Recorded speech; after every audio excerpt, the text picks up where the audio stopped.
الحمد لله نحمده ونستعينه ونستغفره ونؤمن به ونتوكل عليه ونعوذ بالله من شرور أنفسنا ومن سيئات أعمالنا من يهده الله فلا مضل له ومن يضلل فلا هادي له ونشهد أن لا إله إلا الله وحده لا شريك له ونشهد أن سيدنا وشفيعنا وحبيبنا محمدا عبده ورسوله صلى الله عليه وعلى آله وأصحابه وبارك وسلم تسليما كثيرا كثيرا. أما بعد فأعوذ بالله من الشيطان الرجيم. إن الذين قالوا ربنا الله ثم استقاموا تتنزل عليهم الملائكة ألا تخافوا ولا تحزنوا وأبشروا بالجنة التي كنتم توعدون نحن أولياؤكم في الحياة الدنيا وفي الآخرة ولكم فيها ما تشتهي أنفسكم ولكم فيها ما تدعون نزلا من غفور رحيم. ومن أحسن قولا ممن دعا إلى الله وعمل صالحا وقال إنني من المسلمين. ولا تستوي الحسنة ولا السيئة ادفع بالتي هي أحسن فإذا الذي بينك وبينه عداوة كأنه ولي حميم. وما يلقاها إلا الذين صبروا وما يلقاها إلا ذو حظ عظيم. وقال النبي صلى الله عليه وسلم إذا عزمت أمتي الدنيا نزعت منها هيبة الإسلام وإذا تركت الأمر بالمعروف والنهي عن المنكر حرمت بركة الوحي وإذا تسابت أمتي سقطت من عين الله عز وجل. وقال النبي صلى الله عليه وسلم أنتم على بينة من ربكم ما لم تظهر فيكم سكرتان سكرة الجهل وسكرة حب العيش وأنتم تأمرون بالمعروف وتنهون عن المنكر وتجاهدون في سبيل الله فإذا ظهر فيكم حب الدنيا ولا تأمرون بالمعروف ولا تنهون عن المنكر ولا تجاهدون في سبيل الله القائلون يومئذ بالكتاب والسنة كالسابقين الأولين من المهاجرين والأنصار أو كما قال رسول الله صلى الله عليه وسلم. دوستو، بزرگوں اور بھائیوں،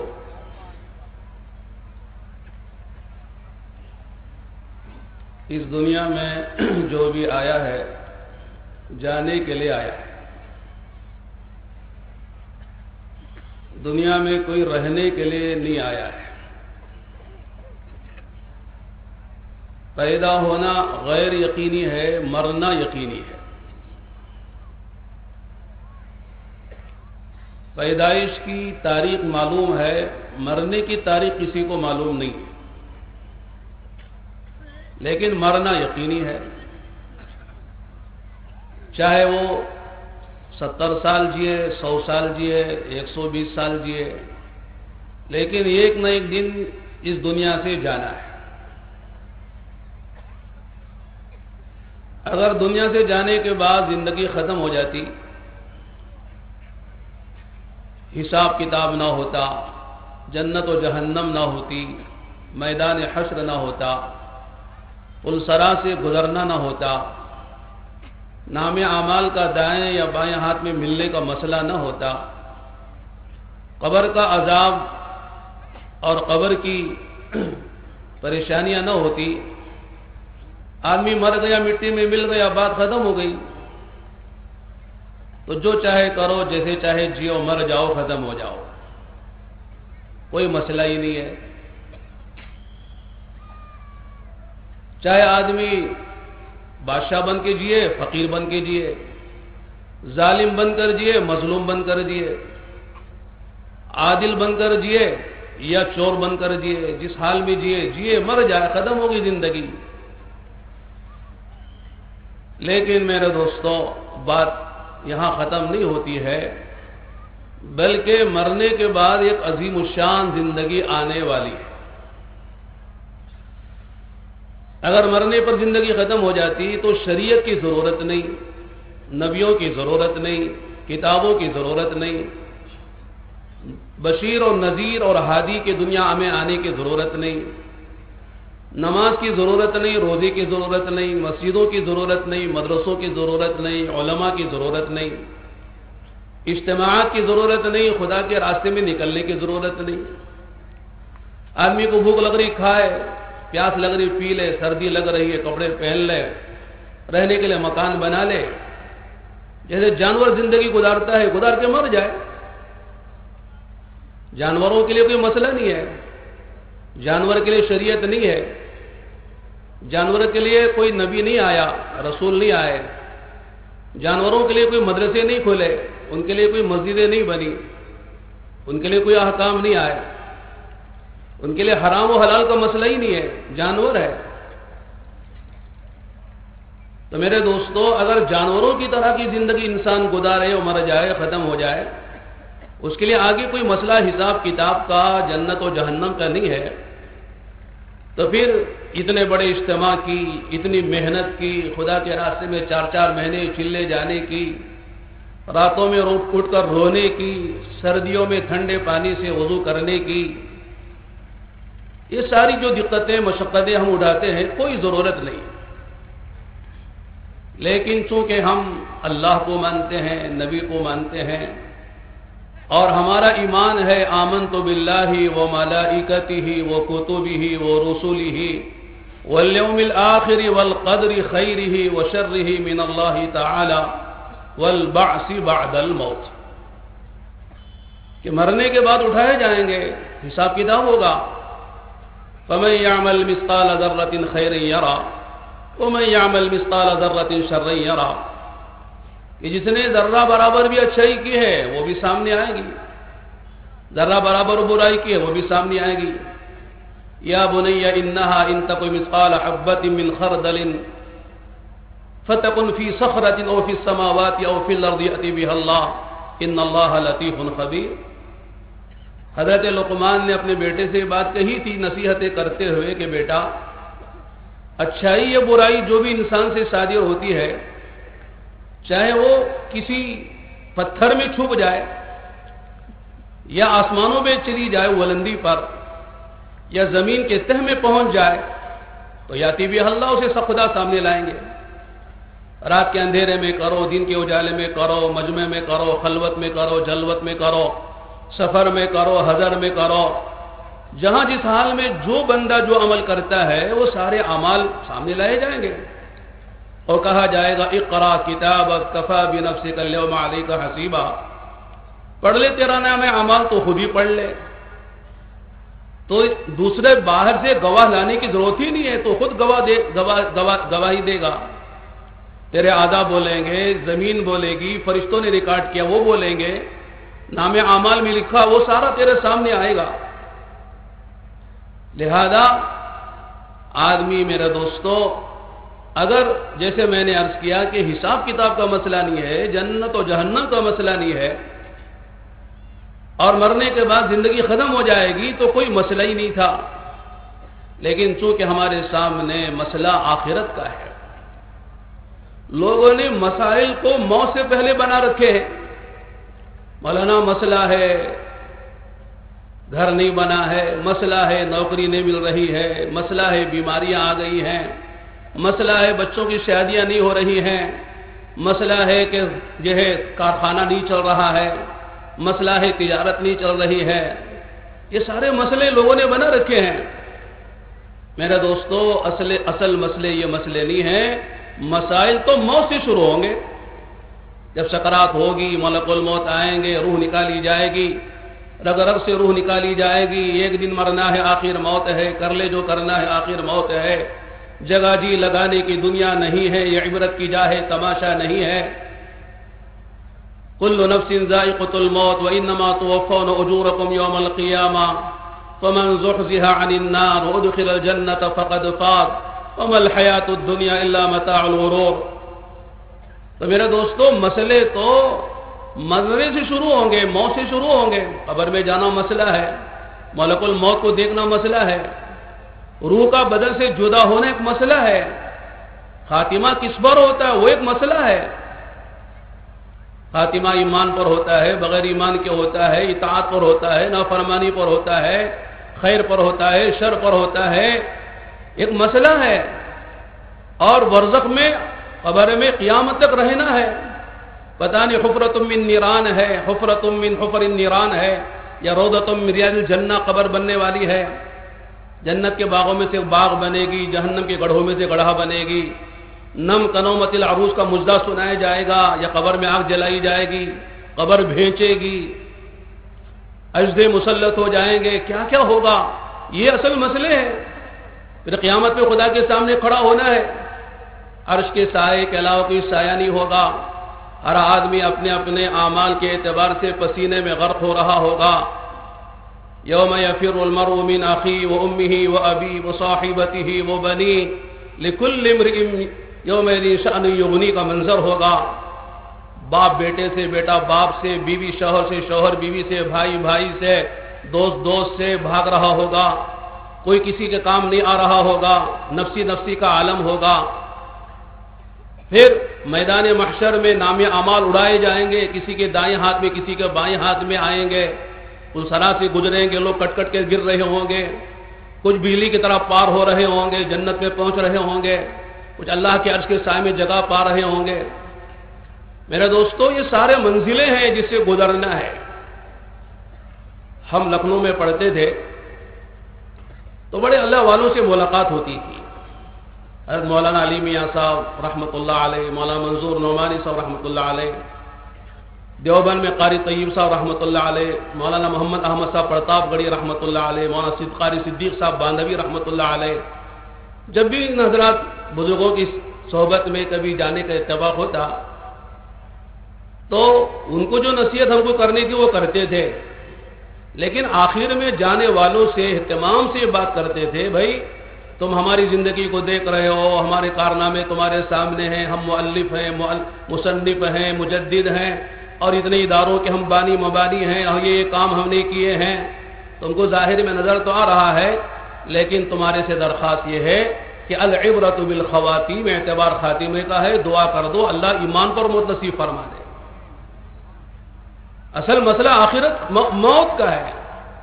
من کان آخر کلامہ لا الہ الا اللہ دخل الجنہ.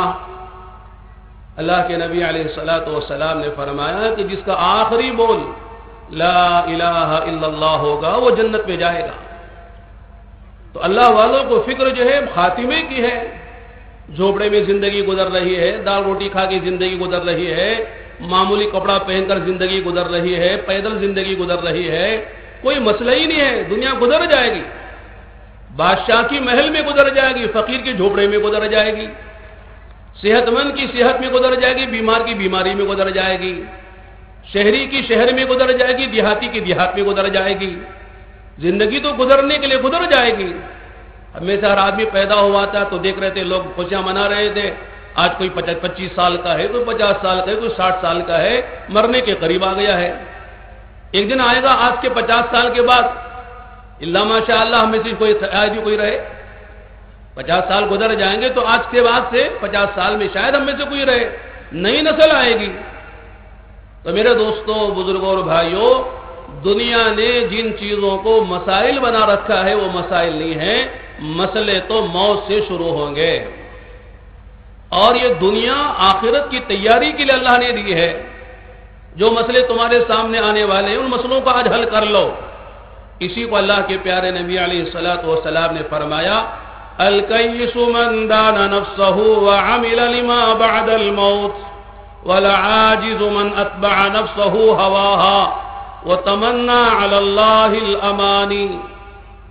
تم میں سے عقل مند آدمی وہ ہے جو موت سے پہلے موت کی تیاری کر لے، خواہشات کے چکر میں نہ پڑے، منچاہی زندگی نہ گزارے، جی چاہی زندگی نہ گزارے، جی میں جیسے آئے ویسے نہ زندگی گزارے، بلکہ اپنے نفس کو تابع بنا کر جو اعمال مرنے کے بعد آدمی کو کام دینے والے ہیں، موت پر، قبر میں، حشر میں، میدان محشر میں، خدا کے سامنے پیشی کے وقت میں ان اعمال کی تیاری آج موت سے پہلے کر لے تو فرمائیے وہ آدمی عقل مند ہے۔ اور نادان کون ہے؟ وَالْعَاجِزُ مَنْ أَتْبَعَ نَفْسَهُ هَوَاهَا وَتَمَنَّى عَلَى اللَّهِ الْأَمَانِي۔ نادان ہے، دشمن ہے عقل کا، بے وقوف ہے، مجنون ہے، پاگل ہے وہ انسان، فرمایا کہ جو خواہشات کے پیچھے چلا جا رہا ہے، من چاہے زندگی گزار رہا ہے، جیسے چاہے کھا رہا ہے، جیسے چاہے پی رہا ہے، جو چاہے جیسے چاہے کما رہا ہے، جیسے چاہے خرچ کر رہا ہے، جیسے چاہے پہن رہا ہے، کوئی پابندی نہیں ہے، آزادی کی زندگی ہے، حریت کی زندگی ہے، لا ابالی زندگی ہے، لا یعنی زندگی ہے، زندگی گزار کے مر کے چلا جا رہا ہے، آخرت کا کوئی فکر نہیں ہے، آخرت کی کوئی تیاری نہیں ہے۔ جب کہا جاتا ہے تیاری کر لو تو کہتا ہے اللہ بڑے غفور و رحیم ہے، معاف کر دیں گے۔ اللہ کی صفت ہے غفور و رحیم، اللہ ستار ہے، اللہ رحمان ہے، اللہ رحیم ہے، اللہ رؤوف ہے، اللہ کی بڑی صفات جمال ہیں، صفات کرم ہیں، اللہ معاف کر دیں گے۔ فرمایا کہ اس طرح زندگی گزارنے والا، تمناؤں اور آرزوں میں خواہشات کے پیچھے لگ جانے والا اور موت سے پہلے موت کی تیاری نہ کرنے والا، اللہ کے نبی علیہ الصلوۃ والسلام نے فرمایا وہ نادان ہے، دشمن ہے عقل کا، اسے عقل مند نہیں کہنا چاہیے۔ دنیا کہے گی صاحب بڑا ماشاءاللہ ہوشیار آدمی ہے، بڑا سمجھدار ہے، بڑا زیرک ہے، ماشاءاللہ بڑا عقل مند معلوم ہوتا ہے، دیکھو کیسے بینک بیلنس جمع کر رہا ہے، کیسے بنگلے بنا رہا ہے، کیسے کاروں میں پھر رہا ہے، کیسے فضاؤں میں اڑ رہا ہے، کیسے ہٹو بچوں کی ماشاءاللہ صدائیں ہیں اس کے آگے پیچھے، کیسا نام روشن ہو رہا ہے۔ دنیا والے کہیں گے، اس لیے کہ وہ بھی پاگل ہیں کہنے والے، ان کو کیا پتا ہے۔ تو میرے دوستوں، بزرگوں اور بھائیوں، عقل مند آدمی وہ ہے جو آج موت سے پہلے موت کی تیاری کر لے۔ اللہ نے اسی لیے فرمایا یا ایھا الذین آمنوا اتقوا اللہ ولتنظر نفس ما قدمت لغد واتقوا اللہ ان اللہ خبیر بما تعملون۔ اے ایمان والو اللہ سے ڈرو، یا ایھا الذین آمنوا اتقوا اللہ، اللہ سے ڈرو۔ اور آگے کیا فرمایا وَلْتَنْظُرْ نَفْسٌ مَا قَدَّمَتْ لِغَدٍ، تم میں سے ہر آدمی، وَلْتَنْظُرْ نَفْسٌ، علماء موجود ہیں یہاں پر ماشاءاللہ، جانتے ہیں نفسن جو ہے یہ تنوین برائے تعمیم ہے، سب ہر آدمی دیکھے، امیر بھی دیکھے، غریب بھی دیکھے، دیہاتی بھی دیکھے، شہری بھی دیکھے، عربی بھی دیکھے، عجمی بھی دیکھے، کالا بھی دیکھے، گورا بھی دیکھے، بیمار بھی دیکھے، صحت مند بھی دیکھے، جوان بھی دیکھے، بوڑھا بھی دیکھے، ہر آدمی سوچے کہ اس نے کل کے لیے کیا توشہ تیار کیا ہے۔ کل خدا کے سامنے جانا ہے، خدا کے سامنے پیشی ہے، خدا کے سامنے حساب کتاب ہونا ہے۔ وہ دن آنے سے پہلے اس نے آج کیا تیاری کی ہے۔ کل کے معنی غد عربی میں کہتے ہیں، یہ غد کے معنی ہوتے ہیں جیسے آج جو ہے سنیچر ہے، کل اتوار ہے، تو کل آنے والا جو ہے عربی میں غدن کہتے ہیں، اور آج کو الیوم کہتے ہیں، جو گزر گئے اسے امسی کہتے ہیں، جیسے انگریزی میں ٹمارو کہتے ہیں، کل آنے والے دن کو ٹمارو کہتے ہیں۔ تو لوگ سمجھتے ہیں کل کے معنی کل نہیں، کل کے معنی جو تمہاری زندگی کا کل ہے، مرنے کے بعد جو دن آنے والا ہے، موت کے بعد وہ دن کی تیاری تمہارے پاس کیا ہے۔ ورنہ جو کل آنے والا اس کے بارے میں تو قرآن نے کہا وما تدری نفس بأي أرض وما تدری نفس ماذا تكسب غدا وما تدری نفس بأي أرض تموت، کہ کل آدمی کیا کمائے گا، کیا کھائے گا، اسے کیا قسمت میں لکھا ہے، صحت ہے، بیماری ہے، موت ہے، حیات ہے، عزت ہے، ذلت ہے، کچھ پتہ نہیں ہے آدمی کو کل آنے والے دن کے بارے میں۔ جو آدمی سوچ رہا کل یہ کر لیں گے اور وہ کر لیں گے اور ایسا کر لیں گے ایسا کر لیں گے، اس لیے فرمایا کہ جو بھی کام کرنا ہو مستقبل کے بارے میں انشاءاللہ کے ساتھ کہو۔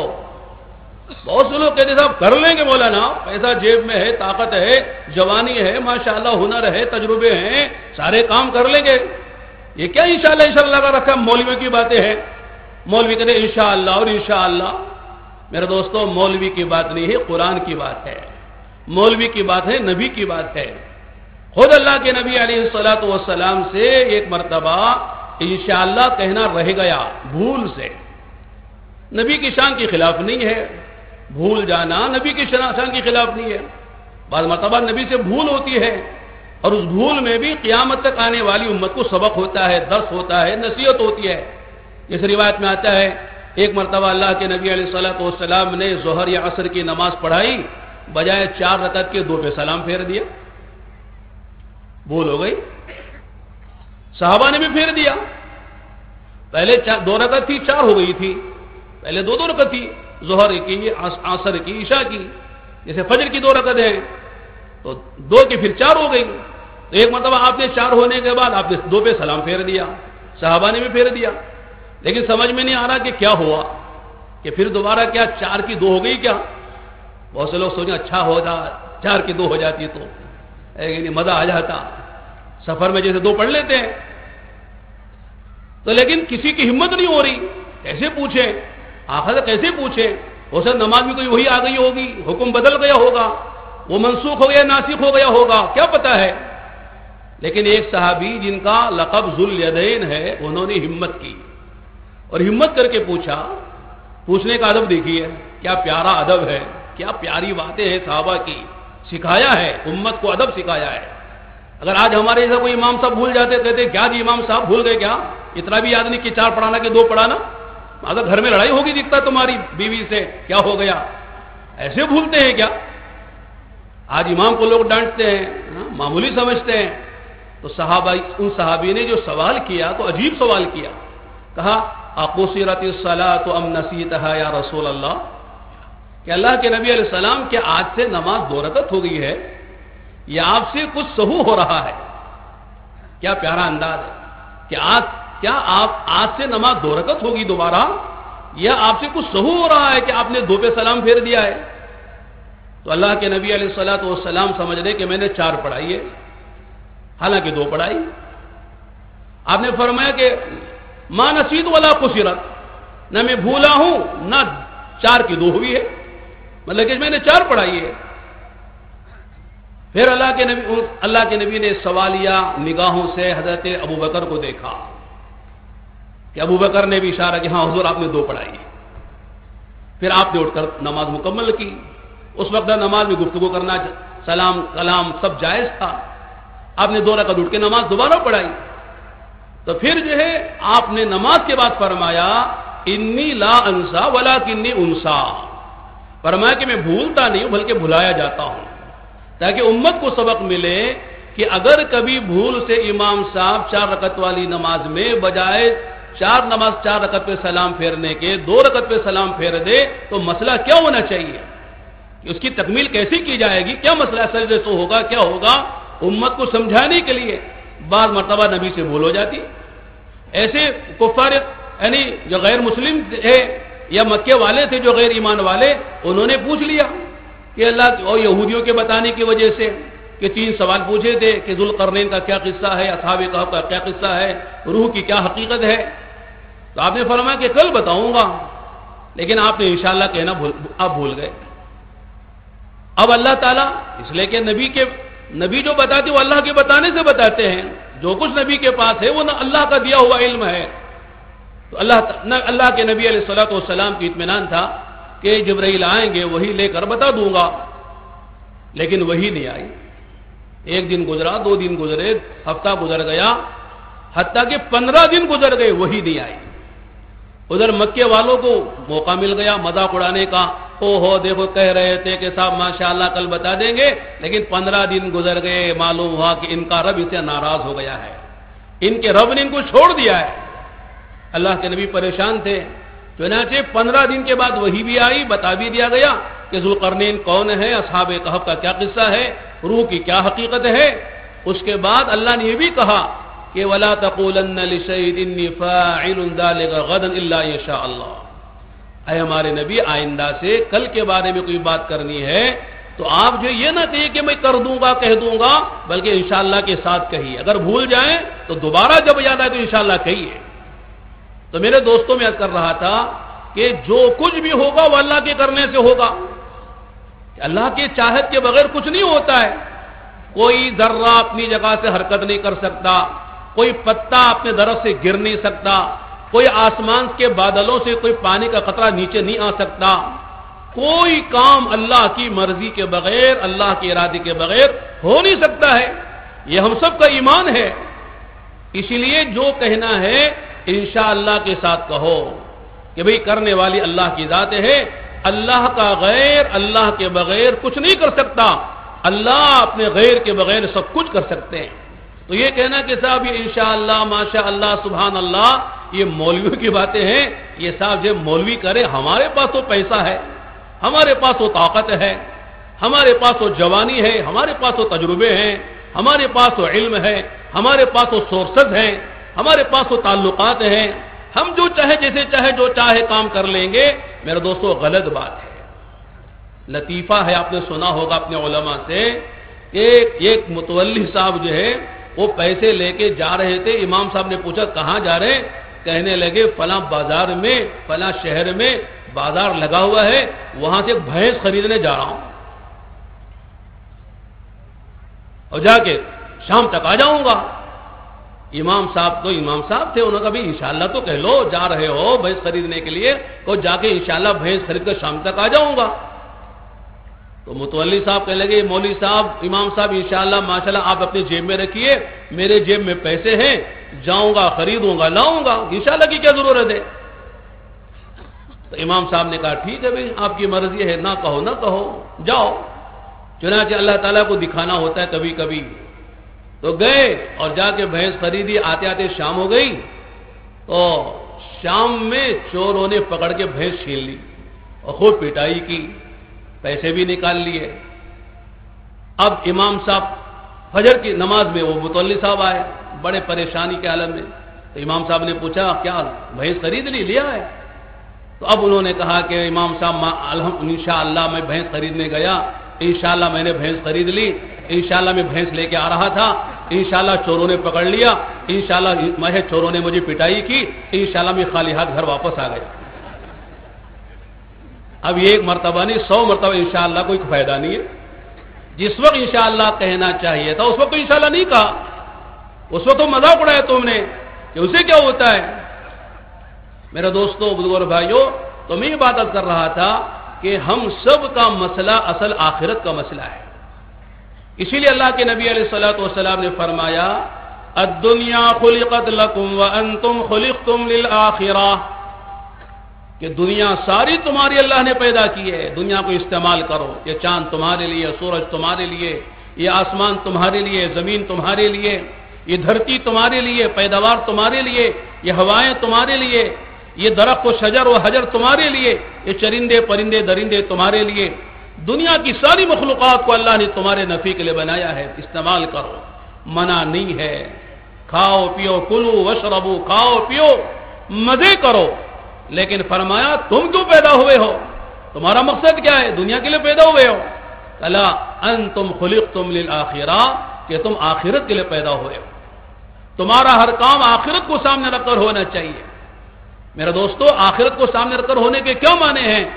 انبیاء علیہم الصلوۃ والسلام نے اسے بتایا، فرمایا کہ دیکھو دنیا بھر کی چیزوں کو استعمال کرو، لیکن پیدا کرنے والے خالق و مالک کو نہ بھولو، اللہ کو یاد کرو، تمہارے دنیا میں آنے کا جو مقصد ہے وہ اللہ کی پہچان ہے۔ وَمَا خَلَقْتُ الْجِنَّ وَالْإِنسَ إِلَّا لِيَعْبُدُونَ، انسانوں کو اور جنات کو ہم نے جو پیدا کیا ہے اللہ فرماتے کہ ہماری عبادت کے لیے۔ حضرت عبداللہ ابن عباس جو رئیس المفسرین ہیں، امام المفسرین ہیں، حبر الامہ ہیں، تفسیر و مفسرین کے امام ہیں، وہ اس کی تفسیر کرتے ہوئے فرماتے ہیں الا لیعبدون اے الا لیعرفون، اللہ کی پہچان کے لیے تم کو دنیا میں بھیجا گیا ہے، اللہ کو پہچانو۔ اگر آدمی سب کو جانتا ہے، آسمان کو جانتا ہے، زمین کو جانتا ہے، چاند و سورج کو جانتا ہے، چاند پہ پہنچ رہا ہے اور آسمان پہ پہنچنے کی کوشش کر رہا ہے، زمین کے تہ میں پہنچ رہا ہے اور سمندر کے تہ میں پہنچ کر موتیاں نکال رہا ہے، فضاؤں میں پرندوں کی طرح اڑ رہا ہے، سمندروں میں مچھلی کی طرح تیر رہا ہے اور ایٹم بم بنا رہا ہے، دنیا بھر کی چیزیں ایجاد کر رہا ہے اور سب کو پہچانتا ہے، گندگی میں رہنے والے کیڑوں کو جانتا ہے، جراثیم کو جانتا ہے، لیکن میرا دوستو اس کائنات کی خالق کو نہیں جانتا ہے تو وہ جاہل ہے۔ ساری دنیا کو جانتا ہے لیکن اللہ کو نہیں جانتا ہے، اللہ کی صفات کو نہیں جانتا ہے، اللہ کی ذات کو نہیں جانتا ہے، تو فرمایا وہ جاہل ہے۔ اسی لیے انبیاء علیہم الصلاۃ والسلام اللہ کے تعارف کے لیے اللہ کا تعارف کرانے کے دنیا میں آتے ہیں۔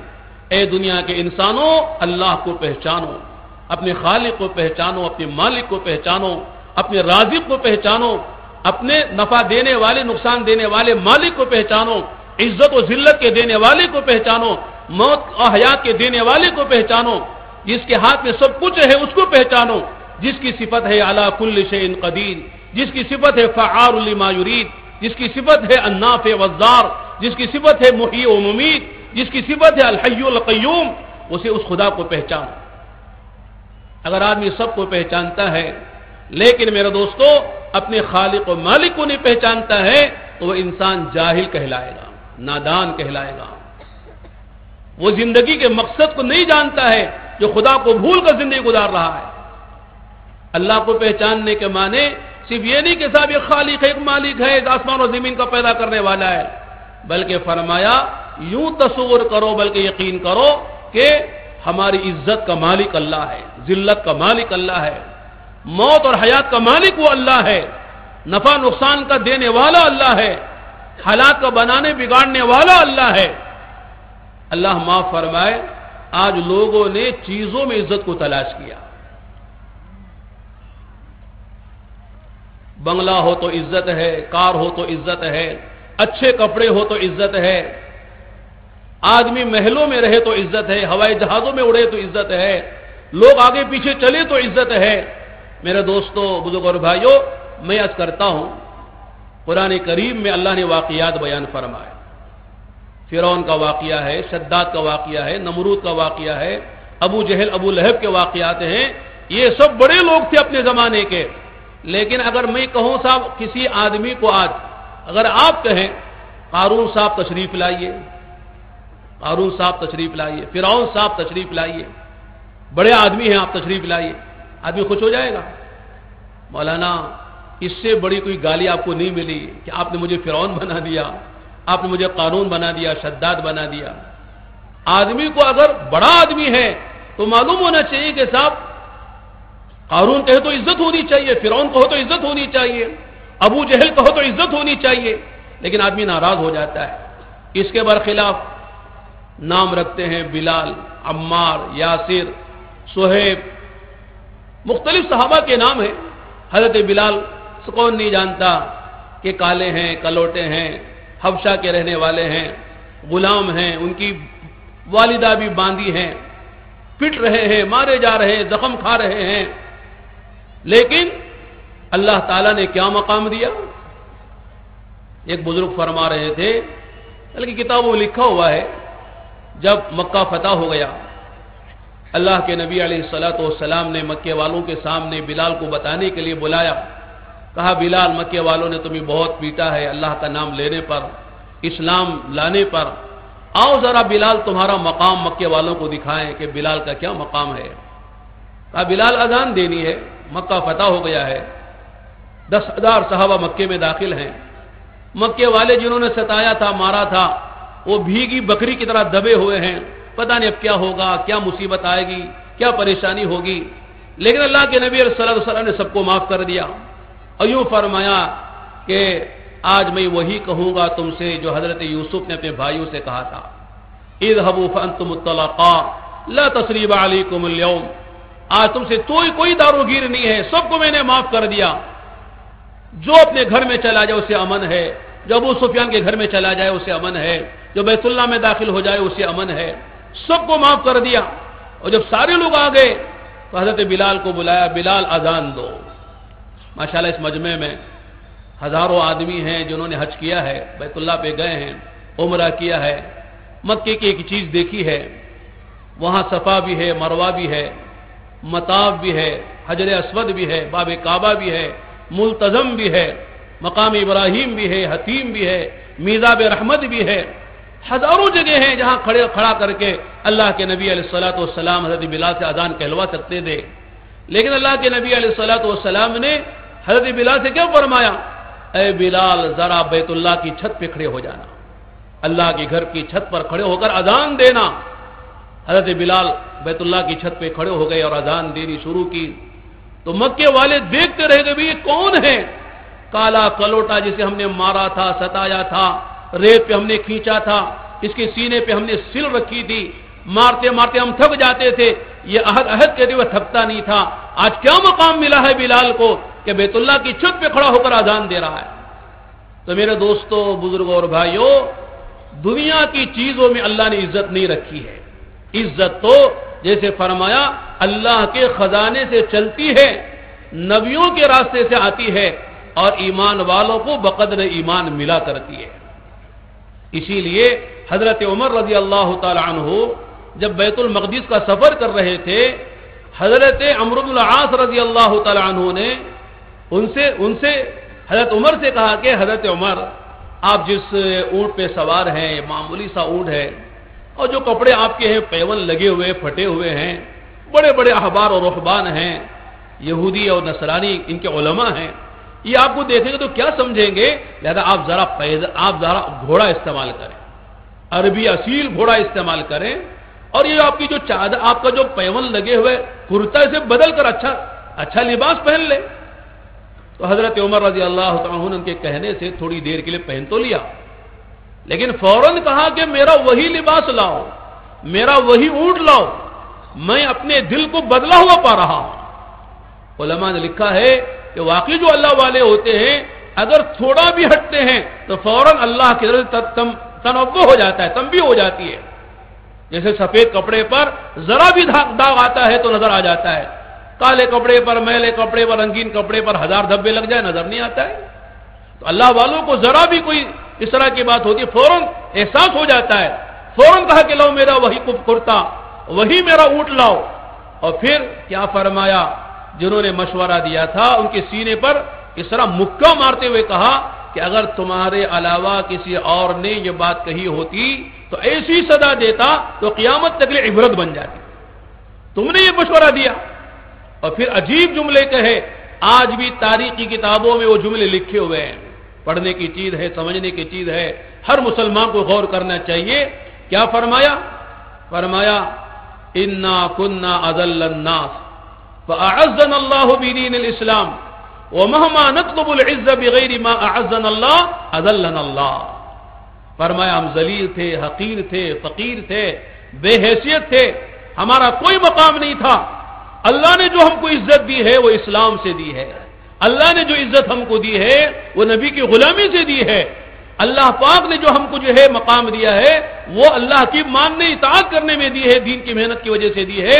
اگر دین اور دین کی محنت کو چھوڑ کر، نبی اور نبی کی اطاعت کو چھوڑ کر اگر ہم کسی اور چیز میں عزت کو تلاش کریں گے، اللہ پاک دوبارہ ذلیل کر دیں گے۔ عزت چیزوں میں نہیں ہے، نبی کی غلامی میں ہے، نبی کی اطاعت میں ہے، اللہ کے دین میں اللہ نے عزت رکھی ہے، کپڑوں میں عزت نہیں ہے۔ ہم سال لگا رہے تھے، ایک مسجد میں وضو کر رہے تھے، عبرت کی بات ہے، حوض پہ بیٹھے وضو کر رہے تھے، ہم بھی وضو کر رہے تھے، ایک اور امریکن ایک نوجوان نو مسلم تھا وہ بھی وضو کر رہا تھا۔ اور ظاہر ہے کہ جو مسلمان ہوتا ہے کسی اور مذہب سے آتا ہے تو اسلام کی قیمت سمجھتا ہے، وہ قربانی دے کر آتا ہے، امامہ باندھے ہوئے ہے، ماشاءاللہ سنت کے مطابق داڑھی رکھے ہوئے ہے، پیجامہ ٹخنوں سے اوپر ہے، کرتا ماشاءاللہ گھٹنوں سے نیچے ہے، پوری سنت والی زندگی، مسواک کے ساتھ وضو کر رہا تھا۔ ایک مدرسے کے طالب علم وہ بھی وضو کر رہے تھے، وضو کے دوران انہوں نے مسواک نہیں کی، یہ مسواک سے وضو کر رہے، ہم بھی وضو کے کنارے بیٹھ کے وضو کر رہے تھے، ان دونوں کی گفتگو چل رہی تھی۔ تو یہ جو امریکن نو مسلم نوجوان تھے، انہوں نے کہا کہ بھائی صاحب، ملی صاحب، آپ نے وضو میں مسواک نہیں کی؟ تعجب سے پوچھا، یعنی کوئی کہ ایسا وہ اہمیت سے پوچھ رہا تھا جیسے ہمارے یہاں فرض کا درجہ ہوتا ہے۔ تو میں بھی سن رہا تھا کیا بات چیت ہوتی ہے۔ تو وہ جو طالب علم تھے، عام طور سے بھائی تعلیمی کے بعد جو طلبہ اس طرح کے ہوتے ہیں اس میں زیادہ اہتمام نہیں کرتے، کرنے والے کرتے ہیں۔ انہوں نے عجیب جملہ کہا، ہونا تو یہ چاہیے تھا کہتے بھائی ہاں بھول ہو گئی، مسواک گھر میں رہ گئی، چھوڑ گئی، یاد نہیں رہا، کچھ اس طرح کا جملہ کہتے تو اچھا ہوتا، کہنا بھی چاہیے تھا، لیکن ان کی زبان سے عجیب جملہ نکلا، بڑا خطرناک جملہ نکلا۔ انہوں نے یوں کہا، کیا وضو میں مسواک کرنا فرض ہے؟ وضو میں 4 فرض ہے احناف کے ہاں، چہرہ دھونا، دونوں ہاتھ دھونا، سر کا مسح کرنا، پیر دھونا، میں نے کر لیا، کیا میرا وضو نہیں ہوا؟ مسواک کرنا کوئی ضروری ہے، فرض ہے، اس کے بغیر نماز نہیں پڑھ سکتے؟ اس طرح کا کوئی جملہ انہوں نے کہا۔ یہ سننا تھا، وہ جو نو مسلم امریکن نوجوان تھا اس کا چہرہ بدل گیا، سرخ ہو گیا۔ مجھے ایک واقعہ یاد آیا جو صحابہ کی زندگی میں ملتا ہے۔ حضرت ابو الدرداء شاید صحابی ہیں، ملک شام میں کھانا کھا رہے ہیں، ان کے ہاتھ سے لقمہ گرا، اٹھا کے کھانے لگے، تو پاس میں بیٹھنے والے نے کوہنی ماری یا اشارہ کیا، بھئی یہ کیا کر رہے ہیں، یہ نیچے کا لقمہ کوئی کھاتا ہے؟ یہ تو بڑی بخیلی والی بات ہے، بڑی خست کی چیز ہے، ایسا نہیں کرنا چاہیے، بڑے بڑے وی آئی پیز لوگ بیٹھے ہوئے ہیں، کیا سمجھیں گے صاحب نیچے کا لقمہ بھی نہیں چھوڑ رہا، اٹھا کے کھا رہا ہے، کھانا تو بھی بہت پڑا ہوا ہے دسترخوان پہ، کھاؤ، یہ کیوں نیچے کا لقمہ اٹھا کے کھاتے ہو؟ حضرت ابو الدرداء نے جب سنا تو وہی بات ہوئی کہ حضرت ابو الدرداء کا چہرہ بدل گیا، سرخ ہو گیا، اور عجیب جملہ ان کی زبان سے نکلا تھا اس وقت، آج بھی کتاب میں لکھا ہوا ہے، اس کے ڈانٹ کے کہا، اترک سنت خلیلی لہؤلاء الحمقاء، کیا ان بے وقوفوں کی وجہ سے میں آقا کی سنت کو چھوڑ دوں گا؟ میرے نبی کی سنت ہے کہ جو لقمہ زمین پر گرتا وہ شیطان گراتا ہے، اور برکت والا ہدایت والا لقمہ گراتا ہے تاکہ آدمی محروم ہو جائے، کھا کر بھی آدمی کو جو ہے کوئی فائدہ نہ ہو۔ آقا نے فرمایا لقمہ نہ چھوڑو، اسے اٹھا کے صاف کر کے کھا لیا کرو، میرے آقا کی سنت ہے، میرے آقا کی تہذیب ہے، اور تم کیا بات کر رہے ہو؟ میرے نبی کی تہذیب کے علاوہ جتنی تہذیبیں ہیں وہ سب جو ہے جہالت پر مبنی ہیں، وہ سب نادانی پر مبنی ہیں، وہ سب جو ہے یعنی گمراہی پر مبنی ہیں۔ میرے آقا کی تہذیب ہے، ہمارے آقا نے ہر چیز ہم کو سکھائی ہے۔ سلمان فارسی سے شاید کسی بے ایمان نے کہا کہ تم کیسے آدمی، تمہارے نبی چھوٹی چھوٹی باتیں بھی سکھاتے ہیں، معمولی معمولی باتیں سکھاتے ہیں، تم کو پیشاب پاخانہ کرنا نہیں آتا؟ صحابی نے بھی یہی کہا تھا، ہاں ہمارے نبی ہمیں پیشاب پاخانے کا طریقہ بھی بتاتے ہیں، جانوروں کی طرح ہم پیشاب نہیں کرتے، جانور کھڑے کھڑے پیشاب کر لیتا ہے، اسے پتہ نہیں کہاں کرنا کہاں نہیں کرنا چاہیے، اب پیشاب پاخانے کے بعد وہ استنجا تھوڑی کرتا ہے، یعنی وہ پانی تھوڑی لیتا ہے، طہارت تھوڑی کرتا ہے۔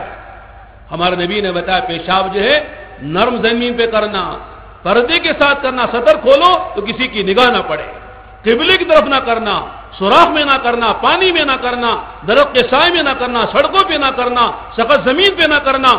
کسی سوراخ میں کرو گے تو سوراخ میں رہنے والے جانور کو تکلیف ہوگی یا تم کو آگے تکلیف پہنچا سکتا ہے۔ اور پھر استنجا کے بعد پانی ڈھیلے کا استعمال کرنا، یہ تمام ہمارے نبی نے آداب سکھائے استنجا کے۔ یہ نہیں کہ صاحب ہم سڑک پر جاتے جاتے استنجا کر لیں، جیسے چاہے کھا لیں، جیسے چاہے پی لیں، اور جیسے چاہے جو ہے قضاء حاجت کر لیں، ایسا ہمارا دین نہیں ہے۔ ہمارے دین میں ہمیں ہر چیز بتائی سکھائی گئی ہے۔ تو وہ صحابی ناراض ہو گئے، تو وہ بات مجھے یاد آئی، وہ نوجوان نے کہا سرخ چہرے کے ساتھ اور گرم لہجے کے ساتھ کہ او ہو ٹوٹی پھوٹی وہ اردو جانتا تھا، سیکھ لیا تھا جماعت میں نکل کر. اس نے کہا کہ واقعی آج مجھے بات آئی سمجھ میں کہ ساری دنیا میں مسلمان ذلیل اس وجہ سے ہے کہ آج ان کے دلوں میں نبی کی سنت کی عظمت نہیں ہے، ان کے دلوں میں نبی کی سنت کی قیمت نہیں ہے. اللہ کے نبی کی سنت کی عظمت ہوتی، قیمت ہوتی تو مسلمان کبھی ذلیل نہ ہوتا. اللہ نے بھی یہی بات تو کہی ہے، قل ان کنتم تحبون اللہ فاتبعونی یحببکم اللہ ویغفر لکم ذنوبکم واللہ غفور الرحیم. اے ہمارے نبی کہیے، فرمائیے ان لوگوں سے جو یوں کہتے ہیں کہ ہم کو اللہ سے بڑی محبت ہے، اللہ سے بڑا تعلق ہے، اللہ کے ہم چہیتے ہیں، اللہ کے لاڈلے ہیں، اللہ ہمارا محبوب ہے، اللہ سے بڑی محبت ہم کو ہے. تو فرمایا ٹھیک ہے، دعوے بہت اچھے ہیں، بہت اچھی بات کر رہے ہو، دعویٰ بڑا عمدہ ہے، لیکن دلیل پیش کرو. کوئی آدمی کہتا ہے یہ مکان میرا ہے، دعویٰ ہے، دلیل پیش کرو، بینہ پیش کرو. کہتا ہے یہ کھیت میرا ہے، یہ زمین میری ہے، یہ دکان میری ہے، یہ فلاں چیز میری ہے، دعویٰ ہے، تو دلیل تو پیش کرو. اللہ سے محبت کا دعویٰ بہت اچھی بات ہے، ہر ایک کو محبت ہونی چاہیے، دعویٰ کر رہے ہو لیکن دلیل پیش کرو. کیا فرمایا دلیل؟ فاتبعونی، میری اتباع کرو، میرے نقش قدم پر چلو.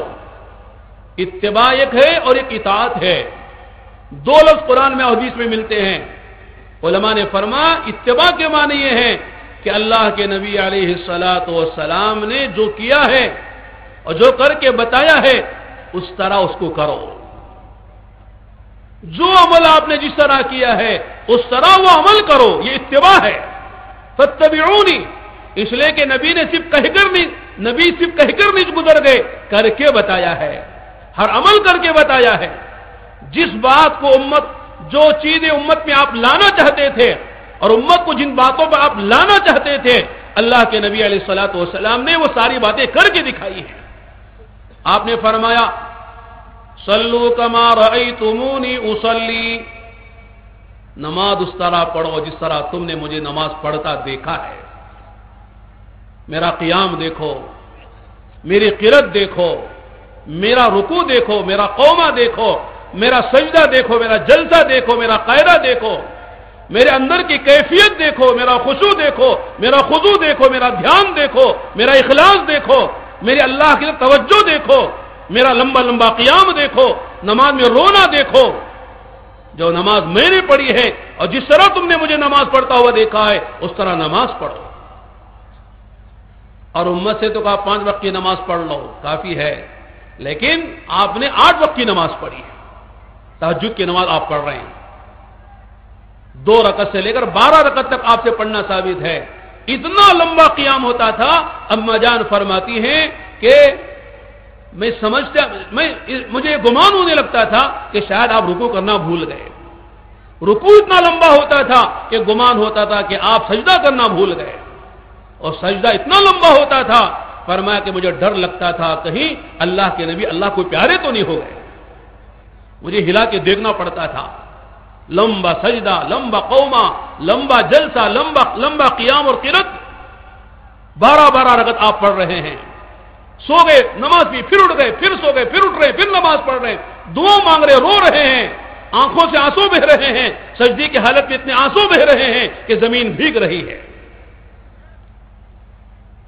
اشراق کی نماز پڑھ رہے، چاش کی نماز پڑھ رہے، اوابین کی نماز پڑھ رہے. آپ نے روزہ رکھنے کو فرمایا، امت سے کہا 1 مہینے کے روزے رکھ لو. اس میں بھی سہولت دے دی کہ ٹھیک ہے بیمار ہو بعد میں رکھ لو، مسافر ہو بعد میں رکھ لو، بہت بوڑھے ہیں روزہ نہیں رکھ سکتے فدیہ دے دو، عورت حاملہ ہے حمل سے ہے بعد میں رکھ لے، مرضیہ ہے دودھ پلا رہی بعد میں رکھ لے. لیکن میرے دوستو بزرگ بھائیوں، آپ نے کتنے روزے رکھے؟ شعبان کے پورے مہینے کے آپ روزے رکھ رہے، رمضان کے پورے مہینے کے روزے آپ رکھ رہے، ایام 20 کے آپ روزے رکھ رہے. آپ علیہ الصلوۃ والسلام ہر جمعرات کا روزہ رکھ رہے، ہر دوشنبے کا روزہ رکھ رہے ہیں. کتنے روزے آپ رکھ رہے ہیں؟ امت سے صرف 30 روزے رکھوائے. ترغیب تو دی ہے، رکھو کوئی حرج نہیں، نہ رکھو کوئی حرج نہیں، لیکن آپ نے مسلسل 2 مہینے کے روزے رکھے. شعبان کا پورا مہینہ روزوں میں گزر رہا ہے, رمضان کا سارا مہینہ تو خیر روزوں کا ہے ہی. آپ نے امت سے کہا 2.5% زکات دے دو, تمہارا مال پاک ہو جائے گا. لیکن آپ نے کتنا مال خرچ کیا, کیسے مال خرچ کیا؟ اتنا مال خرچ کیا کہ 2 مہینے گزر جاتے تھے, آپ کے گھر میں چولہے جلتے نہیں تھے. پوچھنے والے نے پوچھا من الذی یعیشکم, کیا کھاتے تھے, کیسے جیتے تھے؟ اما جان نے کہا الاسودان التمر والماء. فرمایا کہ بس کھجور, ربی کھجوریں کھا لی, اوپر سے پانی پی لیا, یہی ہمارا گزارا تھا. 2 دن مسلسل نبی کے گھر میں ایسے نہیں گزرے کہ پیٹ بھر کے کھانا کھایا ہو, اور جو کی روٹی سے کھایا ہو, گندم اور گیہوں تو دور کی بات ہے. آپ کے گھر میں فاقے, آپ کی بیٹیوں میں, آپ کی بیٹی فاطمہ کے گھر میں فاقے. میرے دوستو, یہ نہیں کہ صاحب آپ کے پاس کچھ نہیں تھا, آتا تھا, سب خرچ کر دیا کرتے تھے, سارا غریبوں پہ لٹا دیا کرتے تھے. جب آپ کا وصال ہوا ہے تو کیا حال تھا گھر میں؟ علماء نے لکھا ہے جو تیل اس وقت چراغ میں جل رہا تھا وہ بھی ایک یہودیہ کے گھر سے وہ ادھار لیا گیا تھا. 1 مٹھی جو پڑے ہوئے تھے, خرچ اتنا کیا آپ نے. آپ نے فرمایا معاف کرو. یہ آسان بات نہیں ہے. اچھی اچھی باتیں کہنے والے دنیا میں بہت ملیں گے, لیکن کر کے دکھانے والا کم ملتا ہے. اسی لیے میرے دوستو, کہنا آسان ہے, کرنا مشکل ہے. لیکن آدمی جو بنتا ہے وہ کانوں سے نہیں بنتا ہے, آنکھوں سے بنتا ہے. بڑوں نے یہی بات کہی نا کہ آدمی جو ہے وہ کانوں سے نہیں بنتا, آنکھوں سے بنتا ہے. کیا مطلب ہے؟ سننے سے آدمی بن نہیں جاتا, وہ دیکھتا ہے کہنے والا کیا جو کہہ رہا ہے اس کے مطابق عمل بھی ہے کہ نہیں ہے. وہ جو کہہ رہا ہے یہ تو نہیں کہ لما تقولون ما لا تفعلون کبر مقتا عند اللہ ان تقولوا ما لا تفعلون. آپ نے جو بات فرمائی اس کو کر کے دکھایا. آپ نے فرمایا سل من قطعک واعف عن من ظلمک واعطِ من حرمک واحسن الی من اساء الیک. میں عام طور سے عرض کرتا ہوں یہ 4 باتیں ایسی اخلاقی اعتبار سے اتنی اونچی اور اعلیٰ ہیں, اگر یہ امت میں زندہ ہو جائیں, جہاں زندہ ہو جائیں, مدرسے والوں میں, مسجد والوں میں, کوئی بھی دینی تحریک والوں میں, خاندان والوں میں, گھر والوں میں, جہاں یہ زندہ ہو جائے گی باتیں میرے دوستوں, وہاں کے سارے جھگڑے ختم ہو جائیں گے, سارا فساد ختم ہو جائے گا, ساری امت ایک پلیٹ فارم پر آ جائے گی. کیا فرمایا؟ سل من قطعک, جو تم سے کٹے اسے جڑ جاؤ. سل من قطعک لا تکن امعتن ان احسن الناس احسننا وان اساءوا اسانا. یہ نہ تو جیسے کوئی تیسا, لوگ جیسے ہمارے ساتھ معاملہ کریں گے ہم ویسا معاملہ کریں گے, بلکہ فرمایا یہ نہ کہو کہ صاحب لوگ احسان ہم بھی احسان کریں گے, لوگ قطع رحمی کریں تو ہم بھی قطع رحمی کریں گے. کہ نہیں, جو تم پر ظلم کرے اسے معاف کرو. ہمارے مولانا فرماتے ہیں, مولانا قاسم قریشی صاحب نے بیانات میں, کہ صاحب جو ہے اگر کوئی آدمی ظلم ہم پر کر رہا ہے, ہم بھی اس پر ظلم کر رہے ہیں, تو اس کی مثال ایسی ہے جیسے کتے نے کسی کو کاٹ لیا تو اس آدمی نے کتے کو کاٹ لیا. یہ کوئی اچھی بات ہے؟ کتے کا کام تو کاٹنا ہی ہے, وہ تو کاٹے گا. تو کیا آدمی جس کو کتا کاٹ لے وہ جا کے کتے کو کاٹے گا؟ اس کا کام کاٹنا ہے, سانپ کا کام ڈسنا ہے, بچھو کا کام ڈنک مارنا ہے, اور کتے کا کام کاٹنا ہے, شیر کا کام پھاڑنا ہے. وہ تو جانور ہے, جانوروں کی زندگی وہ گزار رہے ہیں, وہ جانور ہیں. اگر انسان بھی یہ کرے تو میرے دوستو انسان اور جانوروں میں کیا اوپر کرے جائے گا. واعف عن من ظلمک, آپ نے اس پر کیسے عمل کیا؟ میرے دوستو اگر واقعی یہ ساری چیزیں امت میں زندہ ہو جائیں تو امت نمونہ بن جائے. خاص طور سے تبلیغ و دعوت کی محنت میں لگنے والے ہمارے ساتھی اگر ان اخلاق کو اپنا لے, اللہ کے نبی علیہ الصلوۃ والسلام نے جو فرمایا, تو پھر میرے دوستو امت میں نمونہ بن جائے. آج صرف صورت کی نقل اتاری جا رہی ہے, صرف صورت, ابھی حقیقت پیدا نہیں ہوئی ہے, تو دنیا میں یہ انقلاب آ رہا ہے. ہمارے حضرت مولانا ابراہیم صاحب دیولہ دامت برکاتہم نظام الدین کے ہمارے اکابرین میں بیرون جانے والی جماعتوں سے عام طور سے یہ بات فرماتے ہیں. ہماری جماعت آسٹریلیا جا رہی تھی تو حضرت نے ہم سے یہ بات فرمائی کہ دیکھو تم جن ملکوں میں جاتے ہو ان ملکوں میں دین کی بات کرنے والوں کی قرآن و حدیث کی روشنی میں اس ملک کی زبان میں بات کرنے والوں کی کمی نہیں ہے. بہترین وہاں ماشاءاللہ وہ جامعہ ازہر کے فارغ ہیں، جامعہ اسلامیہ مدینہ منورہ کے فارغ علماء ہیں، بہترین عربی بولتے ہیں، عربی ان کی زبان ہے، انگریزی بہترین بولتے ہیں. جس ملک میں اس ملک کی زبان میں وہ بہترین جو ہے دین کو سمجھانے والے ہیں. اور تم وہاں جا کے کیا اضافہ کرو گے؟ تمہارا جا کر وہاں جانے سے کیا فائدہ ہوگا؟ لیکن ان کے ہوتے ہوئے تم جا رہے ہو اور ضرورت محسوس ہو رہی ہے، اور ان کے ہوتے ہوئے وہاں دین نہیں پھیل رہا ہے، امت جو ہے دین پر نہیں آ رہی ہے، نہ صورت بدل رہی ہے، نہ سیرت بدل رہی ہے، نہ اندر کا فکر و جذبہ بدل رہا ہے، تم جا کے کیا کرو گے؟ تو حضرت فرماتے ہیں کہ بھئی وہ لوگ بات تو کر رہے بڑی اچھی، لیکن عمل پیش نہیں کر پا رہے، نہ صورت سے نہ سیرت سے. بالکل وہی حال ہے، ٹائی لگی ہوئی ہے، سر کھلا ہوا ہے، پینٹ پہنے ہوئے ہیں، داڑھی منڈی ہوئی ہے. لوگ کہتے ہیں مولا سنت ہی تو ہے، داڑھی کیا مسئلہ ہے؟ کوئی حرج نہیں مولانا، چلتا ہے سب. سنت فرض ہو جائے تو بہت بہت بہت کافی ہے، سنت پہ تو بڑے لوگ عمل کرتے ہیں. ایک بزرگ فرما رہے تھے جو آدمی اس دنیا میں نبی کی سنت کو پہچانے گا اور اس پر عمل کرے گا تو قبر کے اندر جب اللہ تعالیٰ اللہ کے نبی کا چہرہ دکھا کے پوچھیں گے فرشتے بتا یہ کون ہے، جانتا ہے ان کو؟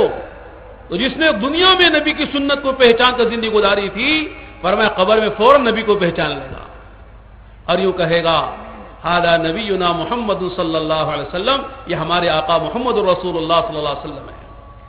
اور جو قبر میں نبی کو پہچان لے گا فرمایا قیامت کے دن جب حوض کوثر پر اللہ کے پیارے نبی علیہ الصلوۃ والسلام جام کوثر پلا رہیں گے اپنی امت کو، فرمایا وہاں نبی اسے پہچان لیں گے، کہیں گے میرا امتی آ، تو نے مجھے قبر میں پہچانا تھا اور دنیا میں میری سنتوں کو جانا تھا، پہچانا تھا، اس پر عمل کیا تھا، آج لے میرے ہاتھ سے جام کوثر پی لے. حج میں گئے، ایک بزرگ صفہ میں بہت سالوں سے رہتے ہیں، صاحب کشف و کرامات بزرگ ہیں، ان سے ملاقات ہوئی. کسی نے ملاقات کرائی کہ بہت بزرگ ہیں، اللہ والے ہیں، تو عجیب بات کہی انہوں نے، آنکھوں میں آنسو تھے، رو رہے تھے. ملاقات ہوئی، تھوڑی دیر بیٹھے، ہم نے کہا نصیحت کیجیے. تو انہوں نے کہا بیٹا نبی کی سنت پہ عمل کرنا، سنت کے بغیر نبی کے روزے پر نہ جانا. اور یوں کہا کہ اللہ کے نبی علیہ الصلوۃ والسلام کے روزے پر آ کر لوگ سلام پڑھتے ہیں، الصلاۃ والسلام علیک یا رسول اللہ، الصلاۃ والسلام علیک یا نبی اللہ، الصلاۃ والسلام علیک یا حبیب اللہ. مختلف الفاظ صیغے سلام و درود کے پڑھتے ہیں. اللہ کے نبی بہت سو کے سلام کا جواب خوشی سے دیتے ہیں اور بہت سے لوگوں کے سلام کے جواب میں منہ پھیر لیتے ہیں. وہ کشف والے بزرگ ہیں. اور یوں کہا کہ اللہ کے نبی کو ہے کہ بزبان حال یوں فرما رہے ہیں کہ تجھے میرا چہرہ پسند نہیں ہے تو میرے روزے پر آیا کیوں؟ میری صورت بھی تجھے پسند نہیں ہے، ظاہر ہے کہ جب مجھ سے محبت ہے تو میرا چہرہ تو پسند آتا، میرا لباس پسند آتا، میرا طریقہ پسند آتا، میرے غمی خوشی کا طریقہ تجھے پسند آتا، کھانے پینے کا طریقہ پسند آتا. تو آیا ہے تو میرا چہرہ بھی لے کر نہیں آیا ہے، میرا فکر لے کر نہیں آیا ہے، تو میرے روزے پر آ کر سلام پڑھنے کی کیا ضرورت ہے؟ تو میرے دوستو یہ کہنا کہ صاحب کیا ضرورت ہے، سنت ہی تو ہے، چلتا ہے مولانا، سنت کے بغیر کیا کوئی حرج نہیں ہے، زندگی گزر جاتی ہے. ہمارے ایک استاد ہیں وہ فرماتے ہیں کہ ہمارے ہاں ہندوستان میں ہمارے جو غیر مسلم بھائی ہیں وہ اپنے ہاتھوں میں شیر بناتے، شیر آپ کے یہاں نہیں معلوم ہے لیکن ہمارے علاقے میں شیر بناتے ہیں. اور شیر بنانے میں وہ سوئی مارتے ہیں، تکلیف ہوتی ہے، پھر اس میں رنگ بھرتے ہیں. وہ ہمیشہ کے لیے اپنے بدن پر وہ ہاتھ پر شیر بن جاتا ہے. شیر بن گیا تو ایک آدمی کو بڑا اچھا لگا، بڑا کسی کے ہاتھ پر شیر. اس نے کہا کون بناتا ہے؟ کہ فلاں بناتا ہے. کہ ٹھیک ہے ابھی ہمارے ہاتھ میں بھی بنا دو. وہ آدمی کے پاس گئے اب وہ لے کر شیر بنانے کے لیے سوئی مارے. تو ظاہر ہے کہ جب سوئی مارے گا تکلیف تو ہوگی نا. کہ شیر جب بنانے کے لیے سوئی ماری, انہیں ارے کیا ہوگا, کیا کر رہے ہو؟ شیر کی آنکھیں بنا رہا ہوں, آنکھوں سے شروع کیا ہے. کہنے لگا ارے یار آنکھوں کے بغیر شیر ہو سکتا ہے نا, اسے دیکھنا تھوڑی ہاتھ کا شیر ہے, آنکھ کے بغیر شیر بنا دے. پھر اس نے سوئی ماری تو کیا بنا رہے؟ شیر کی ٹانگیں بنا رہا ہوں. ارے یار عجیب مصیبت ہے, ٹانگ تھوڑی جنگل میں چلنا تھوڑی ہے, بغیر ٹانگ کے بھی تو شیر ہو سکتا ہے. اسے بھی چھوڑ دیا. پھر جب سوئی ماری تو کیا بنا رہے؟ شیر کی دم بنا رہا ہوں. ارے اب مکھیاں تھوڑی سے اڑانا ہے دم سے, بغیر دم کے تو شیر ہو سکتا ہے, دم چھوڑ دو. اور پھر مارا تو کیا بنا رہے؟ کہتے شیر کا پیٹ بنا رہا ہوں. ایسے پیٹ میں کھانا تھوڑی ہے, پیٹ کے بغیر بھی تو شیر ہو سکتا ہے. جہاں مارے گئے اسے چھوڑو, اسے چھوڑو, اسے چھوڑو, اس کے بغیر شیر ہو سکتا ہے. اب جان نہ دم ہے, نہ آنکھ ہے, نہ کان ہے, نہ دم کا ہے, کچھ بھی نہیں ہے, اور شیر بن جائے. تو میرے دوستو اللہ معاف فرمائے, آج امت کا یہی حال ہو گیا کہ صاحب نبی کی نہ صورت ہے, نہ سیرت ہے, نہ لباس ہے, نہ شکل و صورت ہے, نہ نبی کے طریقے کا کھانا پینا ہے, نہ حتیٰ کہ نماز نہیں ہے. آقا نے کیا فرمایا؟ قرۃ عینی فی الصلاۃ, میری آنکھوں کی ٹھنڈک نماز میں ہے. لیکن مسلمان کہتا ہے نہیں مولانا, میری آنکھوں کی ٹھنڈک ٹی وی میں ہے اور بیوی میں ہے. ٹی وی سامنے ہو, بیوی پاس میں ہو, مزے آ رہے ہیں, نماز بعد میں دیکھا جائے گا. نماز کی فرصت نہیں مولانا, اتنا بزی آدمی ہو. ہمارے فاروق بھی فرماتے ہیں آج امت میں 2 نئی بیماریاں پیدا ہو گئی. انسانوں کو 2 بیماریاں نہیں لگ گئی. جیسے پچھلے زمانے بڑی بیماریاں تھیں, آج بھی بڑی عجیب بیماریاں, شوگر کی بیماری آ گئی, بلڈ پریشر کی بیماری, گیس کی بیماری آ گئی. اس طرح 2 بیماریاں اور لگ گئی, کامن ہو گئی, عام ہو گئی. کیا فرمایا کیا بیماری ہے؟ ایک بیماری ہے ٹینشن کی. جسے دیکھو تو ٹینشن ہے مولانا, بہت ٹینشن میں ہوں, غریب بھی, امیر بھی, دیہاتی بھی, فقیر بھی, عورت بھی, مرد بھی, سب کو ٹینشن لگا ہوا ہے. ارے چھوٹا بچہ بھی ٹینشن میں, ارے ٹینشن ہے امی مجھے بات نہ کرو. ارے یار تجھے کیا ٹینشن لگ گیا؟ خود ہی شادی ہوگی, تیرے کیا بچے ہو گئے, اور کیا تجھے کمانا ہے؟ ٹینشن میں لگا ہوا ہے بچہ بھی. اور دوسری بیماری کیا ہے؟ بزی ہو گیا. ہر آدمی بزی ہے, واہ رے واہ, اتنا بزی ہے کہ کہتے ہیں مولانا مرنے کی بھی فرصت نہیں ہے. اتنا بزی ہو گیا مرنے کی فرصت نہیں ہے. بڈھا بھی مرنے تیار نہیں, بڈھی بھی مرنے تیار نہیں ہے. اتنے ٹینشن میں لوگ میرے دوستوں اتنے بزی ہو گئے ہیں.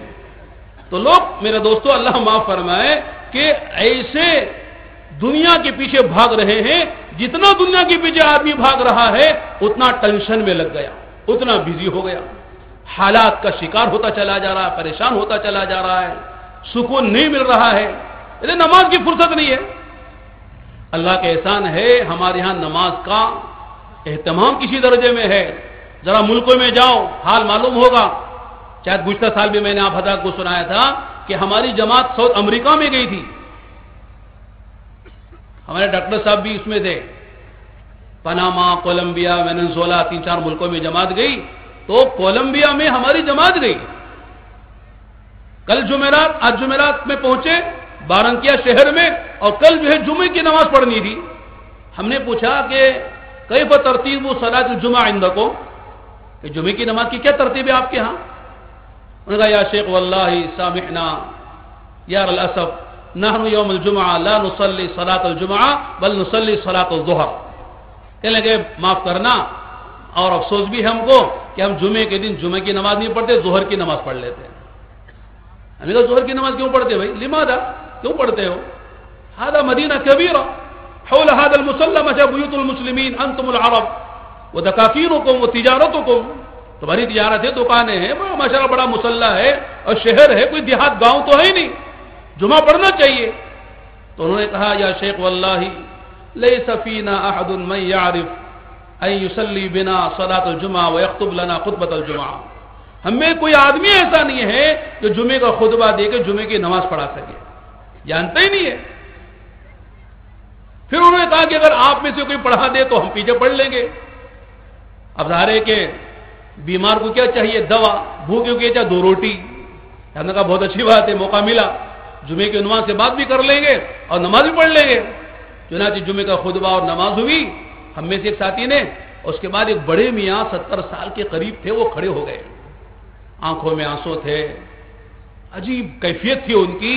کہنے لگے یا شیخ واللہ نحن جئنا من بلاد الشام لأجل دنيانا ولأجل الدولارات في هذه البلاد ولكن في هذه المدة طويلة نسينا حتى ما صلينا صلاة الجمعة إلا اليوم معكم جينا قبل 40 سنة. کہنے لگے ہم ملک شام سے، ملک شام جس میں فلسطین بھی ہے، اردن بھی ہے، لبنان بھی ہے، یہ سارا ملک شام کہلاتا ہے، انبیاء کی سرزمین ہے. حضرت ابراہیم، حضرت یعقوب علیہ السلام، حضرت اسحاق اور حضرت اسماعیل، یہ سارے انبیاء علیہ السلام کی سرزمین ہے، جس کو اللہ نے کہا الذی بارکنا حولہ، یہ وہ سرزمین ہے جس کے اطراف میں ہم نے برکتیں رکھی ہیں. وہاں سے ہم آئے تھے دنیا کے لیے، ڈالر کمانے کے لیے، دنیا بٹورنے کے لیے. 40 سال ہم پہلے ہم یہاں پر آئے، آج 40 سال کی مدت ہم پر گزر گئی، پہلی مرتبہ آج جمعے کی نماز ہم پڑھ رہے ہیں. 40 سال گزر گئے، جمعے کی نماز کا پتہ نہیں ہے. کیا حال ہے امت کا؟ نماز کے بغیر میرے دوستو مسلمان کیسے ہے؟ نماز کے بغیر امت کے حالات کیسے سدھریں گے؟ نماز کا کیا مقام ہے؟ جیسے حدیث میں آیا کہ نماز کا مقام میرے دوستو اسلام میں ایسا ہے جیسے انسان کے بدن میں سر کا مقام ہے. بغیر ہاتھ کے آدمی نظر آئے گا، بغیر پیر کے آدمی نظر آ سکتا ہے، بغیر آنکھ کے آدمی ہو سکتا ہے، گونگا ہو سکتا ہے، بہرا ہو سکتا ہے، لیکن بغیر سر کے کوئی آدمی دیکھا ہم نے آج تک؟ کوئی آدمی بغیر سر کا نہیں ہے. جیسے بغیر سر کے آدمی نہیں ہوتا، اس طرح میرے دوستو فرمایا آدمی نماز کے بغیر مسلمان نہیں ہوتا ہے. کتنے مسلمان ہیں آج نماز پڑھتے ہیں؟ قرآن کریم میں سورہ مدثر کی چند آیتیں ہم بارہا علماء سے سنتے ہیں. جنتی جب جنت میں چلے گئے، جہنمی جہنم میں چلے گئے، اللہ تعالیٰ اہل جنت سے کہیں گے ذرا ان جہنم میں جانے والوں سے پوچھ تو لو نا، جہنم میں کیوں آ گئے، کیا وجہ ہے؟ کل نفس بما کسبت رہینہ الا اصحاب الیمین فی جنات یتساءلون عن المجرمین ما سلککم فی سقر ما سلککم فی سقر قالوا لم نک من المصلین ولم نک نطعم المسکین وكنا نخوض مع الخائضين وكنا نكذب بيوم الدين حتى أتانا اليقين الى آخر آیات. جنتی جنت میں گئے، جنت میں گئے، جہنمی جہنم میں چلے گئے.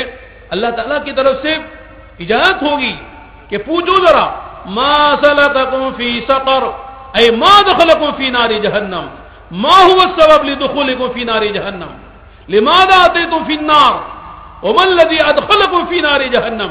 ارے ہوا کیا؟ جہنم میں کیوں آ گئے؟ کیا چیز کی کمی تھی؟ ہمارے ساتھ رہتے تھے، کھاتے تھے، تجارت کرتے تھے، ہمارے محلوں میں رہتے تھے، ہماری تمہاری ملاقاتیں ہوا کرتی تھی، ہمارا مذاق اڑاتے تھے. آج ہوتا نا، اللہ معاف فرمائے، آدمی مذاق اڑاتا ہے. کس کا؟ ٹوپی کا، داڑھی کا، مسواک کا، اونچے پیجامے کا، نیچے کرتے کا. آپ کیا تو شاید نہیں ہوں گے، ہمارے بعض علاقوں میں لوگ ہیں کیا کہتے ہیں، تبلیغ والے چلے گئے، کہتے ہیں کہ صاحب دیکھو بڑے بھائی کا کرتا پہن کر چھوٹے بھائی کا پیجامہ پہن کر آ گئے. اس لیے کہ کرتا نیچے، پیجامہ اونچا ہوتا ہے، سنت کے مطابق ہوتا ہے، تو آدمی مذاق اڑاتا ہے. آدمی سنت پہ نہ چلے محرومی ہے، لیکن سنت کا مذاق اڑائے گا تو خطرہ ہے ایمان کا. سنت پہ نہیں چلتا ہے، بڑی محرومی کی بات ہے، ثواب نہیں ملے گا اور بڑی محرومی ہے. لیکن سنت کا مذاق اگر ادنا یعنی چھوٹی سے چھوٹی سنت، ارے کوئی سنت چھوٹی نہیں ہے، لیکن اگر درجات کے اعتبار سے چھوٹی بھی اگر کوئی سنت ہے، سنت عادت بھی ہے، اور اس کا بھی مذاق اڑاتا ہے، علماء نے فرمایا ایمان کا خطرہ پڑ جائے گا، ایمان کے لالے پڑ جائے گا. یہ نہ کہو کہ صاحب یہ سنت ہی تو ہے، مولانا کیا حرج ہے. تو فرمایا کہ پوچھیں گے ما سلککم فی سقر، تو کیا جواب دیں گے؟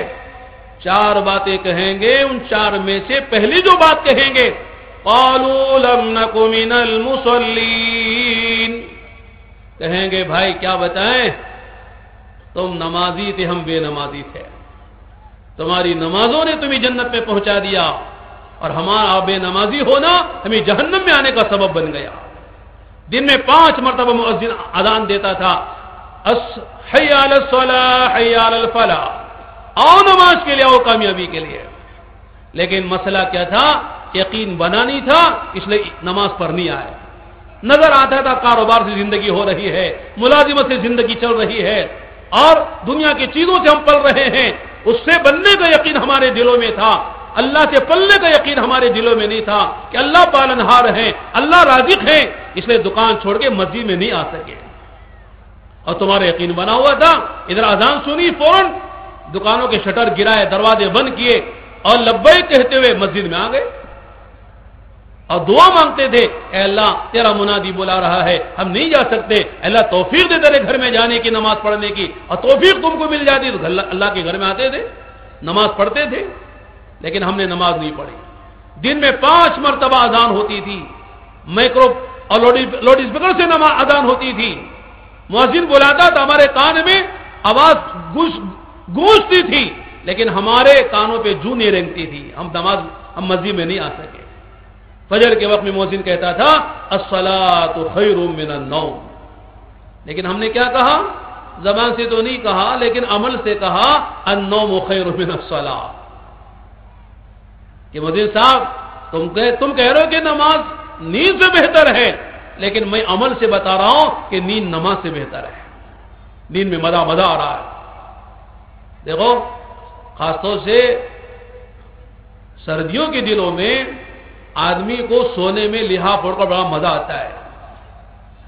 لیکن اگر واقعی نماز کی عادت پڑ جائے اور آدمی نماز کو واقعی نماز سمجھ کر اس کا عادی بن جائے، نماز کا مزاج بن جائے، نماز کا مزاج بن جائے، میرے دوستو نماز پڑھنے میں وہ مزہ آتا ہے جو سونے میں مزہ نہیں آتا ہے. لحاف پہ وہ مزہ نہیں آتا. تو ٹھنڈے پانی سے وضو کر کے 2 رکعت نماز پڑھ کے گرم گرم آنسو بہا کر اللہ کے سامنے ہاتھ اٹھا کر رونے میں جو مزہ آتا ہے وہ رات کے سونے میں مزہ نہیں آتا ہے. رونے میں وہ مزہ آتا جو کھلکھلا کے ہنسنے میں مزہ نہیں آتا ہے. لیکن اس وادی کو کون دیکھا ہے؟ اس گلی سے کون گزرا ہے؟ اس کی لذت کو کون پاتا ہے؟ میرے دوستو بزرگ بھائیو، آج امت کا تقریباً 80%، 60-70% طبقہ نماز جیسی دولت سے محروم ہے. اور کہتے کہ صاحب اللہ تعالی رحم فرما دے، اللہ کرم فرما دے، اللہ کی نظر رحمت جو ہم پر ہو جائے، مسلمانوں کا بیڑا پار ہو جائے. جب نماز جیسا محتم بشان اللہ کا حکم امت سے نکلا ہوا ہے تو پھر میرے دوستو مسائل امت کے کیسے حل ہوں گے؟ علماء نے فرمایا کہ دین عبادتوں کے راستے سے آتا ہے. جب عبادت پر امت آئے گی تو پھر دھیرے دھیرے اخلاق بھی بنیں گے، روزے بھی، آدمی کی جو ہے معاملات بھی صحیح ہوں گے، معاشرت بھی صحیح ہوگی. جب نماز عبادت کے لیے ان کا دین نہیں ہے میرے دوستو، پھر معاملات و معاشرت تو بعد کی چیز ہے. پہلے امت اللہ سے جڑے گی، اللہ کے گھر سے جڑے گی، نماز کا اہتمام کرے گی، تو پھر یہ نماز آدمی کو فحش اور منکر سے روکے گی. امت روزے پر آئے گی، امت میں تقوی پیدا ہوگا. امت حق پر آئے گی تو امت میں اللہ کی محبت آئے گی. امت زکات دینے والی بنے گی تو امت سے دنیا کی محبت خدا نکالیں گے. امت کو عبادتوں پہ لاؤ، مسجد سے جوڑو، امت کو مسجد والا بناؤ. آج لوگ کہتے ہیں مولانا ہم دکان والے ہیں، ہم تجارت والے ہیں، ہم کھیتی والے ہیں، ہم لوہے والے ہیں، ہم کپڑے والے ہیں، ہم فلاں والے ہیں، دودھ والے ہیں، ہم مسجد والے نہیں ہیں. اللہ کے نبی علیہ الصلوۃ والسلام نے امت کو مسجد والا بنایا تھا، مسجد سے امت کو جوڑا تھا، اور یوں فرمایا تھا کہ دیکھو مسجد میں دل لگنا اس بات کی علامت ہے کہ اس کے دل میں ایمان ہے، یہ مومن ہے. المومن فی المسجد کالسمک فی الماء. مومن مسجد میں ایسا ہے جیسے مچھلی پانی میں ہوتی ہے. مچھلی کی زندگی، مچھلی کا اچھل کودنا، مچھلی کا زندگی کا برقرار رہنا پانی سے ہے. اگر مچھلی کو پانی سے نکال دو، آپ کہ نہیں تجھے میں ریشم کے غلاف میں اور مخمل کے کپڑے میں بیت اللہ کے غلاف میں لپیٹ کر صندوق میں رکھوں گا، سونے کے صندوق میں، مچھلی تیار ہو جائے گی؟ وہ کیا کہے گی؟ نہیں، مجھے مخمل کا کپڑا نہیں چاہیے، بیت اللہ کا غلاف نہیں چاہیے، سونے کا صندوق نہیں چاہیے، مجھے وہ ہلکا سا پانی چاہیے، اس میں ڈال دو، اسی میں میری زندگی ہے. تو میرے دوستو بالکل اسی طرح مومن کی جو زندگی ہے وہ بڑے بڑے فیکٹریوں سے نہیں ہے، بڑے بڑے کارخانوں سے نہیں ہے، بڑی بڑی حکومتوں سے نہیں ہے. مومن و مسلمان کی زندگی اللہ کے گھر سے ہے. اللہ کے گھر میں آئیں گے، ایمان بڑھتا چلا جائے گا، اللہ کا تعلق ملتا چلا جائے گا، آخرت کا فکر پیدا ہوتا چلا جائے گا، موت کا فکر پیدا ہوتا چلا جائے گا، اعمال کا شوق پیدا ہوتا چلا جائے گا، اور دنیا کی محبت دل سے کم ہوتی چلی جائے گی. جب اندر میرے دوستو مسجد میں جب آنے والا بنے گا. ایک عرب آئے تھے، انہوں نے بڑی اچھی مثال دی. کہا کہ صحابہ کے زمانے میں ہمارے زمانے میں فرق کیا ہے؟ کہنے لگے صحابہ کے زمانے میں ہمارے زمانے میں فرق یہ ہو گیا، اگر صحابہ کے زمانے میں کسی کو کسی سے ملنا ہوتا تھا، کسی کے گھر میں جا کے دستک دیتا، پوچھتا بھی عبد الرحمن موجود فی البیت، گھر میں عبد الرحمن ہے؟ تو جواب آتا کہ نہیں ہے. این ذہبا، کہاں گئے؟ کہا کہ بازار گئے. متی یرجع، کب لوٹیں گے؟ بس 5-7 منٹ انتظار کر لو، ابھی آنے والے. بازار گئے ہیں، ضرورت سے 10-5 منٹ انتظار کر لو، ملاقات ہو جائے گی. انتظار کر لیا، ملاقات ہو گئی. دوسرے گھر پہ آدمی کسی اور وقت پہ گیا اور جا کے کہا کہ صاحب عبد الرحیم صاحب ہیں؟ عبد الرحیم موجود فی البیت؟ کہا لا، نہیں ہے. کہاں ہے؟ نا ذهب الى المسجد، مسجد گئے. متی یرجع، کب لوٹیں گے؟ لا ندری متی یرجع، مسجد گئے ہیں، معلوم نہیں کب واپس آئیں گے. پتہ نہیں نبی کا دین کا کون سا تقاضا ہے، اللہ کے نبی کی مجلس ہے، کہاں جس کو بھیج دیا جائے، کیا ہوگا پتہ نہیں. مسجد گئے تو لوٹنے کو کچھ پتہ نہیں کب آئیں گے. یہ تو صحابہ کا حال مختصر طور پر. اور آج کا حال کیا ہے؟ عبد الرحمن صاحب ہیں؟ صاحب نہیں ہیں. کہاں گئے؟ کہاں بازار گئے ہیں. کب آئیں گے؟ معلوم نہیں کب آتے گے. بازار کا قصہ ہے، پتہ نہیں گئے، شام ہوتی ہے، صبح ہوتی ہے، رات 12 بجتے ہیں، معلوم نہیں ٹھکانہ کچھ نہیں، کب آئیں گے؟ بازار گئے. ٹھیک ہے بھائی، بعد میں مل لیں گے، کیا کرتے ہیں، ملاقات نہیں ہوگی. اچھا عبد الرحمن صاحب ہیں گھر میں؟ کہا نہیں ہے. کہاں گئے؟ کہ مسجد گئے. کب آئیں گے؟ ارے 5 منٹ کی بات آ رہے ہیں، انتظار کر لینا. ابھی گئے ہیں، ابھی 5 منٹ میں آنے والے ہیں. چپل جوتے کے پاس نماز پڑھ کے آنے والا ہے. اندر بھی جلدی نہیں جاتا. مسجد میں جانے میں تاخیر سے، نکلنے میں سب سے پہلے. معلوم ہوتا کسی نے پکڑ کے رکھا ہے، اور ادھر سلام پھیرا، دعا بھی نہیں مانگتا ہے، دعا مانگے بغیر بھاگ رہا ہے.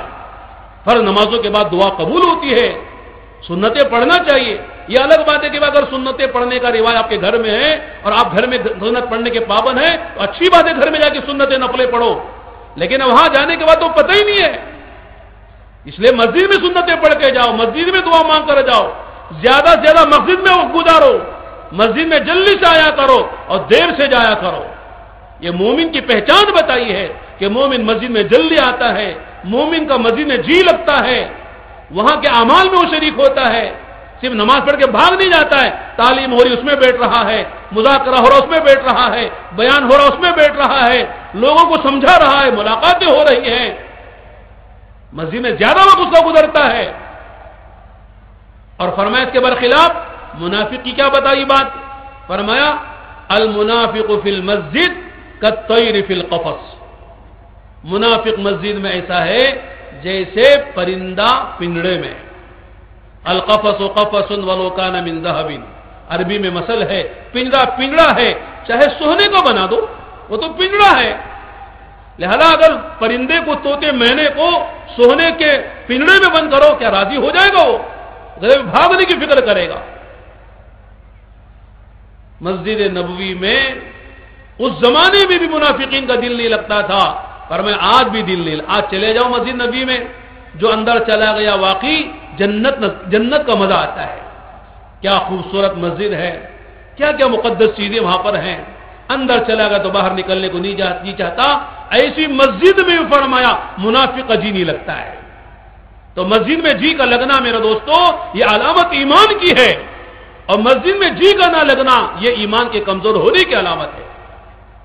تو میں کر رہا تھا میرے دوستو اور بھائیوں کہ اللہ تعالیٰ نے فرمایا فاتبعونی، نبی کہیے میری اتباع کرو، میری پیروی کرو، جو میں نے کیا اسے کرو. میں نے صرف کہا نہیں ہے بلکہ میں نے کر کے دکھایا ہے. میں نے تم سے کہا معاف کرو تو میں نے معاف کر کے دکھایا ہے. کسے معاف کیا؟ اکرمہ کو معاف کیا. اکرمہ کون ہے؟ مکہ فتح ہو گیا تو ڈر کے مارے وہ یمن بھاگنے کے لیے جدہ چلے گئے کہ ڈوب کے مر جائیں گے، یمن چلے جائیں گے. لیکن کسی طرح دوبارہ جب آئے ہیں تو اللہ کے نبی علیہ الصلوۃ والسلام کھڑے ہو کر استقبال کر رہے ہیں. آپ کی چادر نیچے گر رہی ہے اور صحابہ سے کہہ رہے ہیں کہ ٹھیک ہے یہ ابو جہل کا بیٹا اکرمہ ہے، اس کے باپ نے بڑی اذیتیں پہنچائی ہیں، بڑا دشمن ہے، بلکہ آپ نے فرمایا میری امت کا فرعون ہے ابو جہل، اس کا بیٹا آ رہا ہے، لیکن اس کے باپ کو برا نہ کہنا اس لیے کہ زندے کو تکلیف ہوگی اور اکرمہ کو تکلیف ہوگی. ایسے دشمن کا بیٹا آ رہا ہے. اللہ کے نبی علیہ الصلوۃ والسلام اٹھ کر اس کا استقبال کر رہے ہیں. آج مردوں سے کسی دشمنی ہو جائے، باپ سے تو بیٹوں سے بھی دشمنی، اس کے بھائیوں سے دشمنی، اس کے خاندان سے دشمنی، پورے خاندان سے دشمنی ہو جاتی ہے اگر یہ کسی سے بڑے آدمی سے اس کی دشمنی ہو گئی. یہاں آپ معاف کر رہے ہیں، اکرمہ کو بلا رہے ہیں، بٹھا رہے ہیں اور اکرمہ سے بات چیت کر رہے ہیں اور اللہ کے نبی کے اخلاق سے متاثر ہو کر فوراً ایمان میں داخل ہو رہے ہیں. ہندا کو معاف کر رہے ہیں، وحشی کو معاف کر رہے ہیں، عبداللہ ابن ابی ابن سلول کو اللہ کے نبی معاف کر رہے ہیں، زہر دینے والوں کو معاف کر رہے ہیں، سحر کرنے والوں کو معاف کر رہے ہیں، مکے والوں کو معاف کر رہے ہیں. یہ ایک واقعہ اگر ہم غور کریں میرے دوستو، یہ ہمارے نبی کے اخلاق، عملاً اخلاق آپ نے پیش کیے. انک لعلی خلق عظیم، آپ اخلاق کے اعلیٰ سے اعلیٰ درجے پر ہیں. عبداللہ ابن ابی ابن سلول کا جب مرا ہے منافقوں کا سردار، ان کے بیٹے جن کا نام بھی عبداللہ ہے، وہ آ کے کہنے لگے اللہ کے نبی علیہ الصلوۃ والسلام میرا باپ منافقوں کا سردار تھا، میں بھی جانتا ہوں، آپ کا تو علم ہے، آپ کو تو علم ہے ہی، ہر وقت اس نے آپ کو تکلیف پہنچانے کی کوششیں کی ہیں، لیکن بیٹے ہونے کے ناطے میری ایک درخواست ہے کہ آپ تشریف لا کر میرے باپ کی نماز جنازہ پڑھا دیں اور آپ کی جو چادر مبارک ہے وہ میرے باپ کے کفن کے لیے دے دیں. اللہ کے نبی علیہ الصلوۃ والسلام نے اب جانتے تھے منافقوں کا سردار ہے، لیکن آپ کے اخلاق، آپ کی معافی اور کرم، آپ نے فرمایا لو یہ میری چادر، ایک ہی چادر ہے، کسی سے لے کے ادھار پہن لیں گے، عاریتاً چادر لو، اگر میری چادر میں تمہارے باپ کو کفن دینے کی وجہ سے اگر تمہارے باپ کی مغفرت ہو سکتی ہے، لو چادر حاضر لے جاؤ، کفن دے دینا. اگر میں آ کے تمہارے باپ کی نماز جنازہ پڑھاؤں، میں تمہارے باپ کی نماز جنازہ پڑھانے کی وجہ سے اگر تمہارے باپ کی جہنم جنت سے تبدیل ہو سکتی ہے، لو جاؤ تیاری کرو، اللہ کا نبی آئے گا نماز پڑھا دے گا. آپ گئے نماز جنازہ پڑھانے کے لیے کھڑے ہوئے تو روایتوں میں آتا ہے حضرت عمر آگے بڑھ گئے اور آپ کے دامن کو پکڑ کے کہنے لگے اللہ کے نبی کس کی نماز جنازہ پڑھا رہے ہیں؟ کون ہے یہ؟ منافقوں کا سردار ہے. بڑی تکلیف آپ کو پہنچائی ہے اور حضرت عائشہ پر تہمت لگانے والوں میں سب سے آگے ہے. اسی نے وہ قیامت برپا کی تھی. آپ کو صحابہ کو تکلیف ہوئی تھی. عائشہ کی غیرت کیا کہے گی، ابو بکر کی غیرت کیا کہے گی، اس کی نماز جنازہ آپ پڑھا رہے. لیکن روایتوں میں آتا ہے آپ نے حضرت عمر کی ایک بات نہیں سنی، آگے بڑھ کر آپ نے نماز جنازہ پڑھائی. پڑھانے کے بعد میرے دوستو اللہ تعالی نے پھر آیتیں اتاری اور فرمایا اے ہمارے نبی آئندہ سے کسی منافق کی نماز جنازہ نہ پڑھائیے. ایک دو مرتبہ نہیں بلکہ 70 مرتبہ بھی آپ استغفار کریں گے تو ہم معاف نہیں کریں گے. یہ ایسے نجس و ناپاک ہیں، ایسے گندے ہیں، اللہ کے رسول کے دشمن ہیں، یہ ان کی نماز جنازہ نہ پڑھائیے، یہ منافق ہیں. اللہ کے نبی علیہ الصلوۃ والسلام نے حضرت عمر کو بلایا اور فرمایا عمر اللہ نے تمہاری رائے پر قرآن اتار دیا. حضرت عمر کی شان عجیب تھی. علماء نے لکھا ہے کہ 22 جگہ قرآن میں ایسی ہیں کہ حضرت عمر کے دل میں فرش پر بیٹھ کر یہ خیال آتا ہے یہ ہو تو کتنا اچھا ہے، یہ حکم آئے تو کتنا اچھا ہے. اللہ تعالیٰ حضرت عمر کی تائید میں عرش سے قرآن اتار رہے ہیں. حضرت عمر سوچتے تھے کہ مقام ابراہیم کتنی پیاری جگہ ہے، اگر طواف کی بات کی 2 رکعتیں یہاں پڑھ لے تو کتنا اچھا ہے.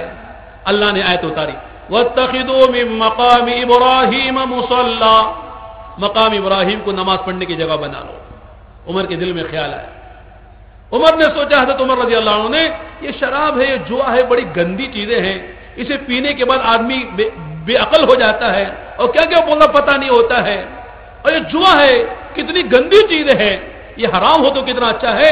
اللہ نے فوراً کہا کہ انما الخمر والمیسر، یہ شراب ہے، یہ جوا ہے، یہ گندی چیزیں ہیں، اسے چھوڑ دو۔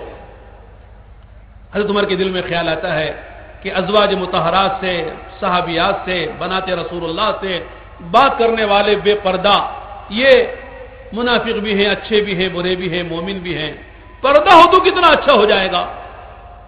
اللہ نے آیتیں اتاری، یا ایھا النبی قل لازواجک وبناتک ونساء المؤمنین یدنین علیہن من جلابیبہن، اے ہمارے نبی، آپ اپنی بیویوں سے، اپنی بیٹیوں سے، امت کی بہنوں، امت کے عورتوں سے کہیے اپنے چہرے پر جلباب ڈالا کریں، نقاب ڈالا کریں۔ ایسی 22 جگہ قرآن میں ہیں کہ عمر کے دل میں خیال یہاں آ رہا ہے، اللہ آسمان سے وحی اتار کر عمر کی تائید کر رہے ہیں۔ یہ وہ عمر ہیں جن کے بارے میں آقا نے فرمایا، لو کان بعدی نبی لکان عمر، اگر میرے بعد نبوت کا دروازہ کھلا رہتا تو نبی میرا عمر نبی بن سکتا تھا، لیکن چونکہ دروازہ بند ہو چکا ہے، انا خاتم النبیین لا نبی بعدی ولا امت بعدکم ما کان محمد ابا احد من رجالکم ولکن رسول اللہ وخاتم النبیین، اللہ کے نبی خاتم النبیین ہیں، آپ کے بعد کوئی نبی نہیں آئے گا، کوئی رسول نہیں آئے گا، نہ ذلی، نہ بروجی، نہ حقیقی، نہ مجازی، کوئی نبی آنے والا نہیں ہے۔ جو نبوت کا دعویٰ کرے گا وہ جھوٹا مکار ہے، دجال ہے، جہنمی ہے۔ لیکن میں کہتا ہوں اگر نبوت کا دروازہ ولو بالفرض کھلا رہتا، آگے نبوت جاری رہتی، تو میرا عمر نبی بن سکتا ہے، میری عمر کے زبان پر حق بولتا ہے۔ میرے دوستو، یہ عمر نے منع کیا اللہ کے نبی کو، لیکن نبی کی رحمت اور شفقت ہے کہ آپ نے نماز پڑھائی، نماز پڑھانے کے اللہ آیتیں اتار رہے ہیں کہ اے ہمارے نبی، آئندہ سے کسی منافق کی نماز جنازہ نہ پڑھائیے۔ اللہ کے نبی نے عمر کو بلایا اور بلا کے فرمایا، عمر تمہاری رائے پر اللہ نے قرآن اتارا ہے، لیکن سنو میرے دل کا حال بتاتا ہوں، اللہ نے 70 مرتبہ بھی استغفار کرنے پہ معاف نہ کرنے کا اللہ نے اعلان کر دیا، لیکن اگر 70 پر 1 مرتبہ استغفار کرنے سے اس کی مغفرت ہو جاتی تو میں 70 پر 1 مرتبہ اس کے لیے استغفار کر دیتا تاکہ یہ بھی جنت پہ چلا جائے۔ یہ میرے دل کا جذبہ ہے، یہ اندر اللہ کے نبی کے اخلاق ہیں۔ آپ نے کیسے کیسوں کو معاف کیا؟ وحشی آئے ہیں تو آپ نے کہا، وحشی تمہارا ایمان قبول ہے، لیکن دیکھو میرے چہرے کے سامنے نہ آنا ورنہ میرے چچا کی یاد تازہ ہو جاتی ہے۔ جس کا چہرہ دیکھنا نبی کے لیے مشکل کا سبب بن رہا ہے، اس کی بھی جنت کی سوچی جا رہی ہے۔ آج میرا دوستو، اللہ معاف فرمائے، آج میرا بیٹا بے نمازی ہے، ہمیں فکر نہیں ہے، ہمارے گھر میں بے نمازی ہیں، بلکہ ہمارے علاقے میں اتنے لوگ ہیں جو مسلمان کہلاتے ہیں لیکن بیچاروں کلمہ یاد نہیں ہے، نماز کسے کہتے پتہ نہیں ہے، دین و اسلام کیا ہے، ایمانیات کیا ہے، اخلاقیات کیا ہیں، صحیح اسلامی معاشرت کیا ہے، اسلامی معاملات کیا ہیں، پتہ نہیں ہے، اور ہم مزے کی زندگی گزار رہے، کوئی مسئلہ ہی نہیں ہے۔ تو میں کر رہا تھا میرے دوستو، بزرگ اور بھائیوں، اللہ کے نبی کی اطاعت فرض ہے، اطاعت بھی فرض ہے، اتباع بھی فرض ہے۔ اطاعت کے معنی میں نے بتایا، عرض کیا، اطاعت کے اتباع کہتے ہیں آپ نے جو عمل کر کے دکھایا اس طرح کرنے کو، اور اطاعت کہتے ہیں آپ نے جو فرمایا اسے کرنے کو۔ قولاً جو بات آپ نے فرمایا اس طرح کرو، اسے کرو تو یہ اطاعت ہے، عملاً جو آپ نے کر کے بتایا اسے کرنا یہ اتباع ہے۔ نبی کی اتباع بھی کرنی ہے، نبی کی اطاعت بھی، اطیعوا اللہ واطیعوا الرسول، اللہ کی اطاعت کرو، اللہ کے رسول کی اطاعت کرو، اللہ نے یہ بات کہی ہے اس پر عمل کرو، نبی نے یہ بات کی اس پر عمل کرو۔ نبی کی اتباع کس چیزوں میں ہے؟ علماء نے فرمایا بہت ساری چیزیں ہیں، تفصیل میں جائے تو دیر ہو جائے گی۔ فرمایا ایک تو نبی کی صورت بناؤ، صورت کے معنی لوگ سمجھتے ہیں چہرہ، داڑھی، وہ بھی ضروری ہے، اسے غیر ضروری نہ سمجھے، بہت اونچی چیز ہے، اس کو معمولی سمجھتے حقیر نہ سمجھے۔ ایک واقعہ یاد آ گیا، یعنی کارگزاری کے انداز کی بات ہے، صحیح بات ہے۔ ایک بہت بڑے انجینئر جو ہیں امریکہ گئے، ایک بڑی کمپنی میں ان کو جاب ملنا تھا، بڑی تنخواہ ملنی تھی، گئے تو انگریز جو مینیجر تھا اس نے انٹرویو لیا اور کہا کہ ماشاءاللہ آپ کی ڈگری بھی اونچی ہے، آپ انٹرویو میں پاس ہو گئے ہیں، آپ کو نوکری ملے گی، لیکن ایک شرط ہے کہ آپ کے چہرے پر جو بال ہیں اس کو نکالنا پڑے گا، داڑھی مڈانی پڑے گی۔ انہوں نے کہا یہ مشکل ہے، اگر یہ مشکل ہے تو آپ کو جاب ملنا بھی مشکل ہے، جاب نہیں ملے گا، داڑھی مڈاؤ تو جاب ملے گا۔ بیچارے واپس آ گئے، سوچیں گے، جب آئے جو دوست احباب جو ان کے علاقے کے تھے، ملک کے، انہیں بھی کیا ہوا، ساری کارگزاری سنائی، تو دوستوں نے کہا آپ نادان معلوم ہوتے ہیں، بیوقوف آدمی ہیں، جاؤ مڈا لینا، بعد میں دیکھ لیں گے، داڑھی تو بار بار آتی رہتی ہے، یہ کون سی بات ہے کہ داڑھی کے ساتھ وہ مڈا لیا تو پھر دوبارہ نہیں آئے گی، داڑھی مڈا لینا، جب جاؤ 2 سال کے بعد پھر رکھ کے چلے جانا، اب جاب کر لینا، تنخواہ لے لینا۔ تو ساتھیوں نے سمجھا دیا تو شیطان نے بھی سمجھا دیا، نفس نے بھی سمجھا دیا۔ اس لیے لوگ میرے دوستو کہتے ہیں خود آدمی جیسا ہو لیکن اس کے دوست اچھے ہونا چاہیے۔ المرء علی دین خلیلہ، آدمی اپنے دوستوں کے دین پر ہوتا ہے، طریقے پر ہوتا ہے، اس لیے آدمی کو اچھوں کے ساتھ رہنا چاہیے، سچوں کے ساتھ رہنا چاہیے، نیک لوگوں کے ساتھ رہنا چاہیے۔ چنانچہ انہوں نے کہہ دیا، داڑھی مڈا لی، اور داڑھی مڈانے کے بعد پھر دوبارہ گئے، وہی مینیجر سے ملاقات ہوئی، پھر اس سے بات چیت ہوئی، اس نے کہا ٹھیک ہے، پہلے یہ بتائیے کہ آپ نے داڑھی رکھی کیوں تھی؟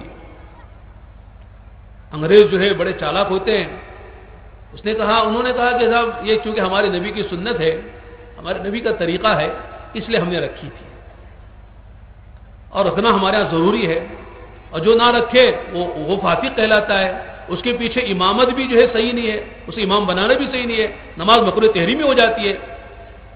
تو صاحب بھائی جب آپ کے ہاں رکھنا ضروری تھا اور ہماری وجہ سے، نوکری کی وجہ سے آپ نے داڑھی کٹا دی، تو اس بات کی علامت معلوم ہوتی ہے یہ کہ آپ اپنے نبی کے وفادار نہیں ہیں،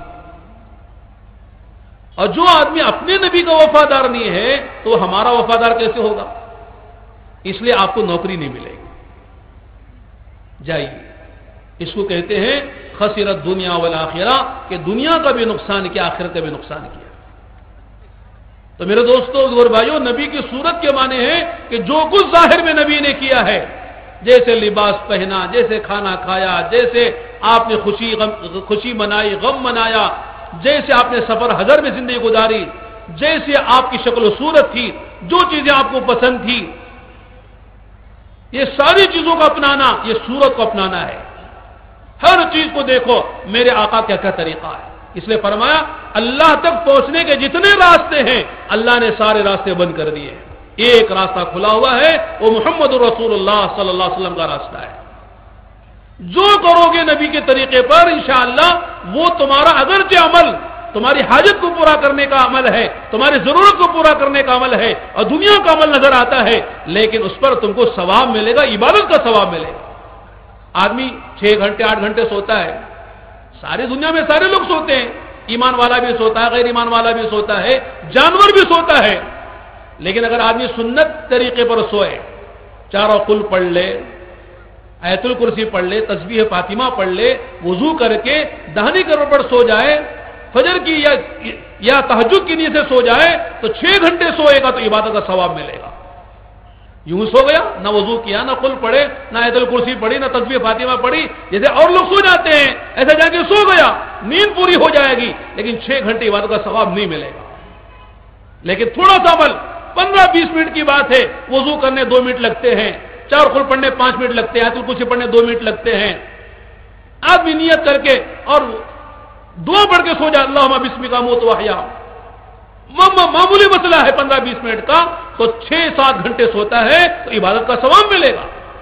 کھانا کھا رہا ہے، جیسے چاہے کھا لو، کھڑے کھڑے کھا لو، بیٹھے بیٹھے کھا لو، چلتے چلتے کھا لو، ہاتھ دھوئے بغیر کھا لو، لیکن ہاتھ دھو کر کلی کر کے دسترخوان بچھا کر سنت طریقے سے بیٹھ کر بسم اللہ بیٹھ کے کھول کے کھاتا ہے، آخر میں دعا پڑھ لیتا ہے، میرے دوستو کھانے کا میں عبادت کا ثواب مل گیا۔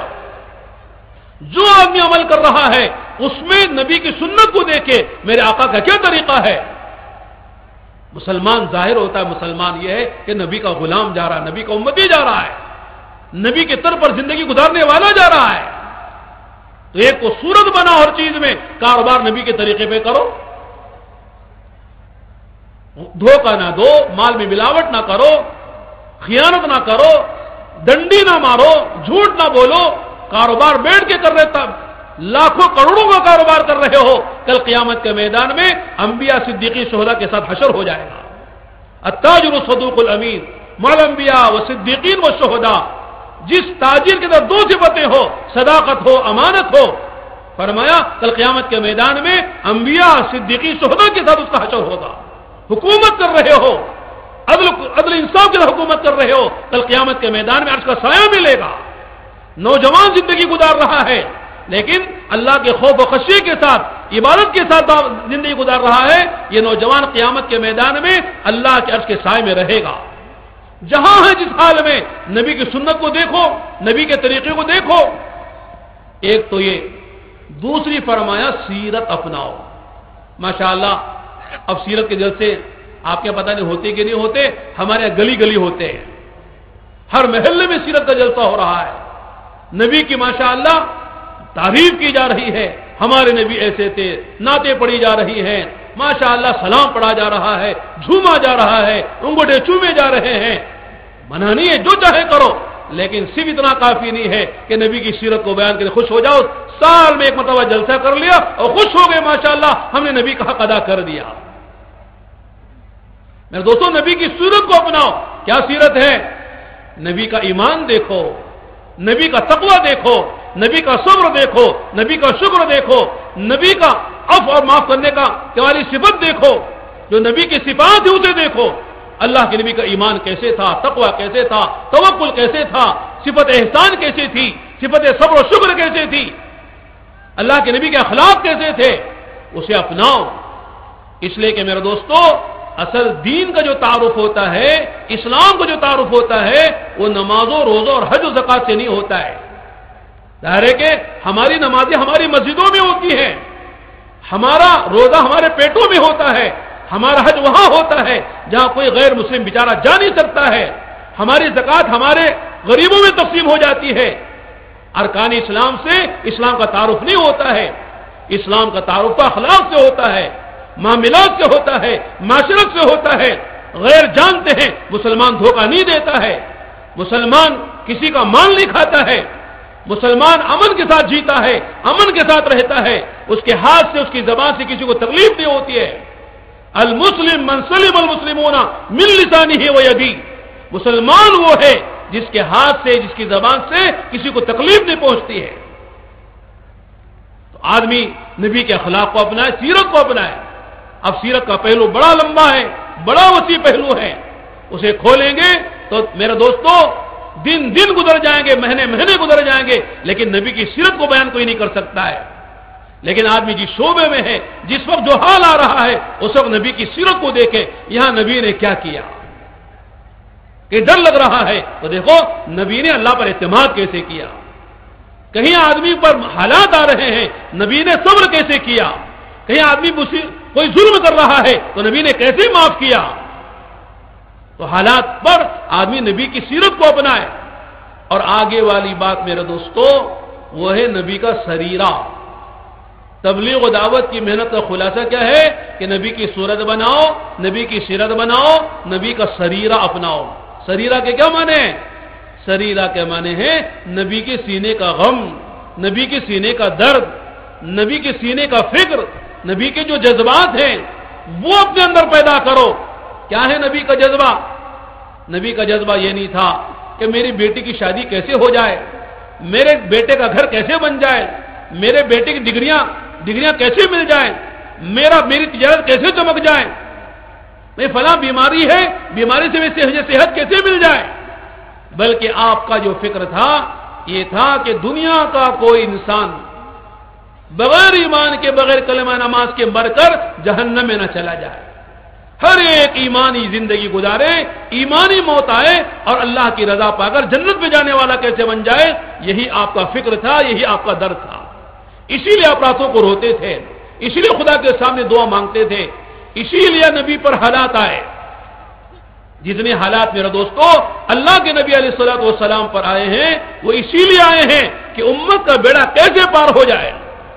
آپ کے دندار مبارک شہید ہوئے، آپ کے سر میں خود کی کڑیاں گھسی، آپ علیہ السلام بے ہوش ہو کے گر گئے، میدان طائف میں نبی کے جوتے چپل خون سے بھر گئے، اور آپ شعب ابی طالب میں 3 سال تک آپ کا بیکاٹ کر کے آپ پہ آپ کے خارے خاندان کو ستایا اور جو ہے رلایا گیا، بھوکا آپ کو رکھا گیا، آپ کو مکہ چھوڑنا پڑا، کبھی بدر میں آنا پڑا، کبھی احد میں جانا پڑا، کبھی خندق میں جانا پڑا، آپ کے گھر میں چولہے ٹھنڈے ہو گئے، پیٹ پر پتھر باندھے گئے، آپ کی بیٹیوں پہ طلاقیں پڑی، آپ کے چچا حضرت حمزہ کا جو ہے مسلح بنایا گیا، آپ کے نسبتی برادر عبداللہ بن جہش جو ہے وہ شہید ہوئے، تمام صحابہ پہ جو حالات آئے اس لیے آئے کہ یہ انسانیت جہنم سے کیسے بچ جائے۔ اس کے لیے میرے دوستو بزرگ بھائیو تبلیغ و دعوت میں کہتے ہیں کہ جان اور یہ مال جو اللہ نے تمہیں دی ہے اس کا استعمال صحیح کرو۔ یہ نہیں کہ صاحب جان میری ہے مال میرا ہے مولانا جیسے چاہے استعمال کرو، کون پوچھتا ہے؟ میری جان ہے، میرا مال ہے مولانا، میرے گھر کی شادی ہے، میرا مکان بن رہا ہے، میرا شوق ہے، میں جیسے چاہے کروں، کہ نہیں، یہ جان و مال آپ کی نہیں ہے، یہ جان بھی اللہ کی ہے، یہ مال بھی اللہ کا ہے، اللہ کی دی ہوئی امانتیں ہیں۔ اللہ نے کیا فرمایا؟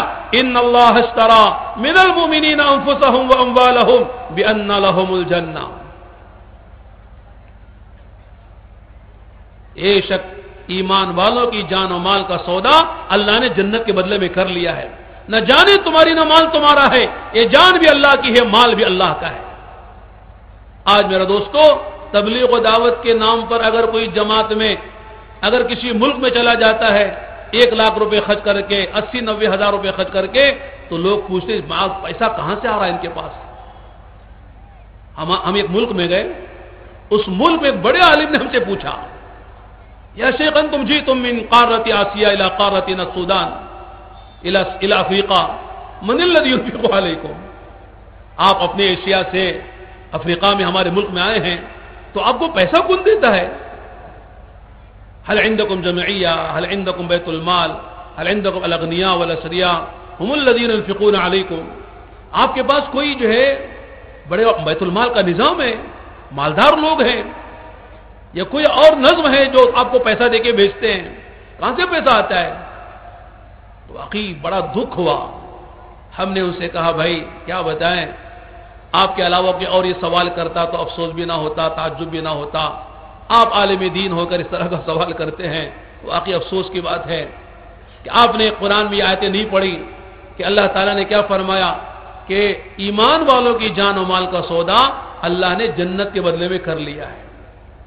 وہ عربی تھے، ظاہر ہے کہ عربی میں سمجھانا آسان ہے، انا تاکید کے لیے ہے، اشترا ماضی کا صیغہ ہے۔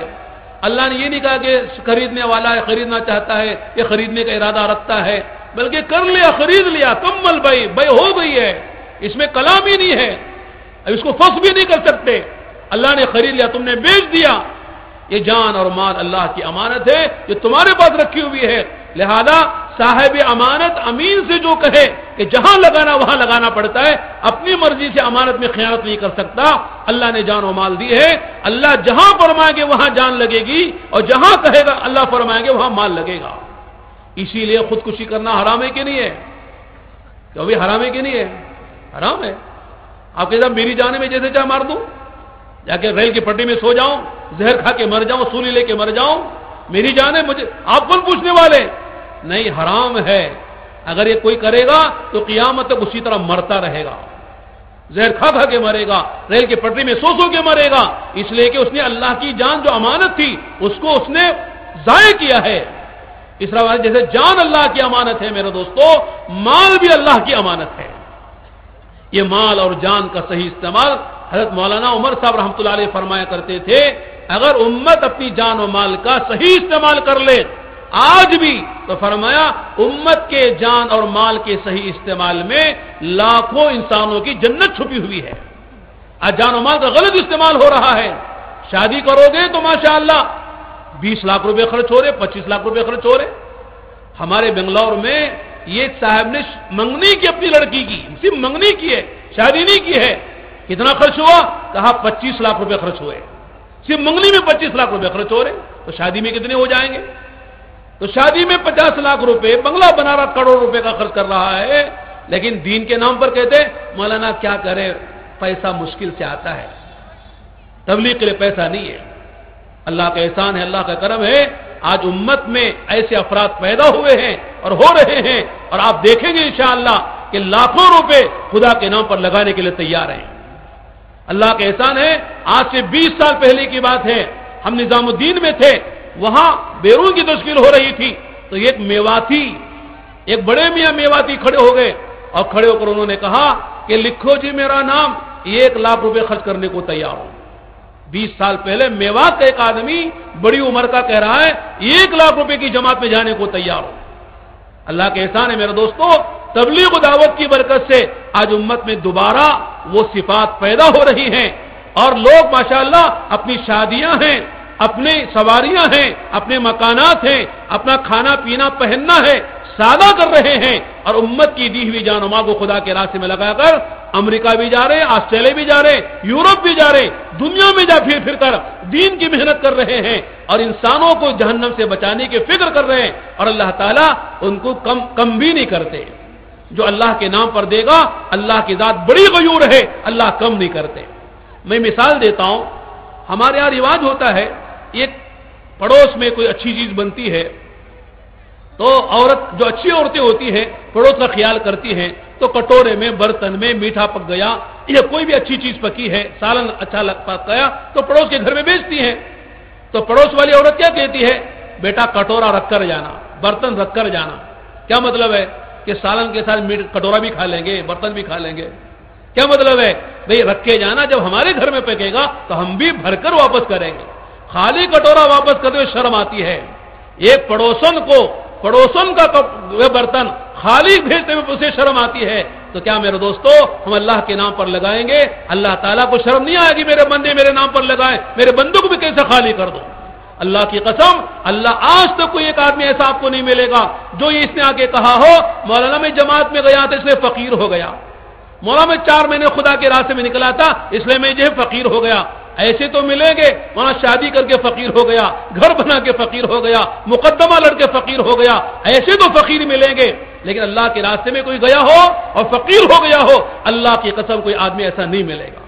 اگر کچھ ایسا ملے گا، کوئی اس کی نادانیاں ہوگی، اس کے غلط اصول ہوں گے، بے اصولی اس نے کی ہوگی، ورنہ اصولوں سے وقت لگائے اور بڑوں کے کہنے کی بجائے وقت لگائے، اللہ تعالیٰ کبھی فقیر نہیں کرتے۔ صحابہ نے، مکے والوں نے میرے دوستو مکے کی چھوٹی چھوٹی تجارتیں چھوڑی تھی، اللہ پاک نے، اللہ کا کرم ہے، اللہ تعالیٰ نے بڑی بڑی تجارتیں دے دی۔ مدینے والوں نے چھوٹے چھوٹے باغات چھوڑے تھے، اللہ نے ملک شام کے باغات دے دیے۔ قیصر و کسریٰ کے خزانوں کے گھر میں آ کے گر گئے۔ ایک وقت وہ تھا کھانے کو کھانا نہیں تھا، اپنے بچیوں کو یہودیوں کے پاس رہن رکھتے تھے، لیکن اللہ تعالیٰ نے اتنا دیا کہ ان کے وفات کے بعد سونے تولتے تھے، تولنے والوں کے ہاتھ دکھ جاتے تھے، لیکن سونا ختم نہیں ہوتا تھا۔ اللہ نے اتنی دولت دنیا میں دی ہے، اللہ دنیا بھی دیں گے، آخرت بھی دیں گے، لیکن میرے دوستو ذرا امتحان آئے گا، ذرا جی کے خلاف بات ہوگی۔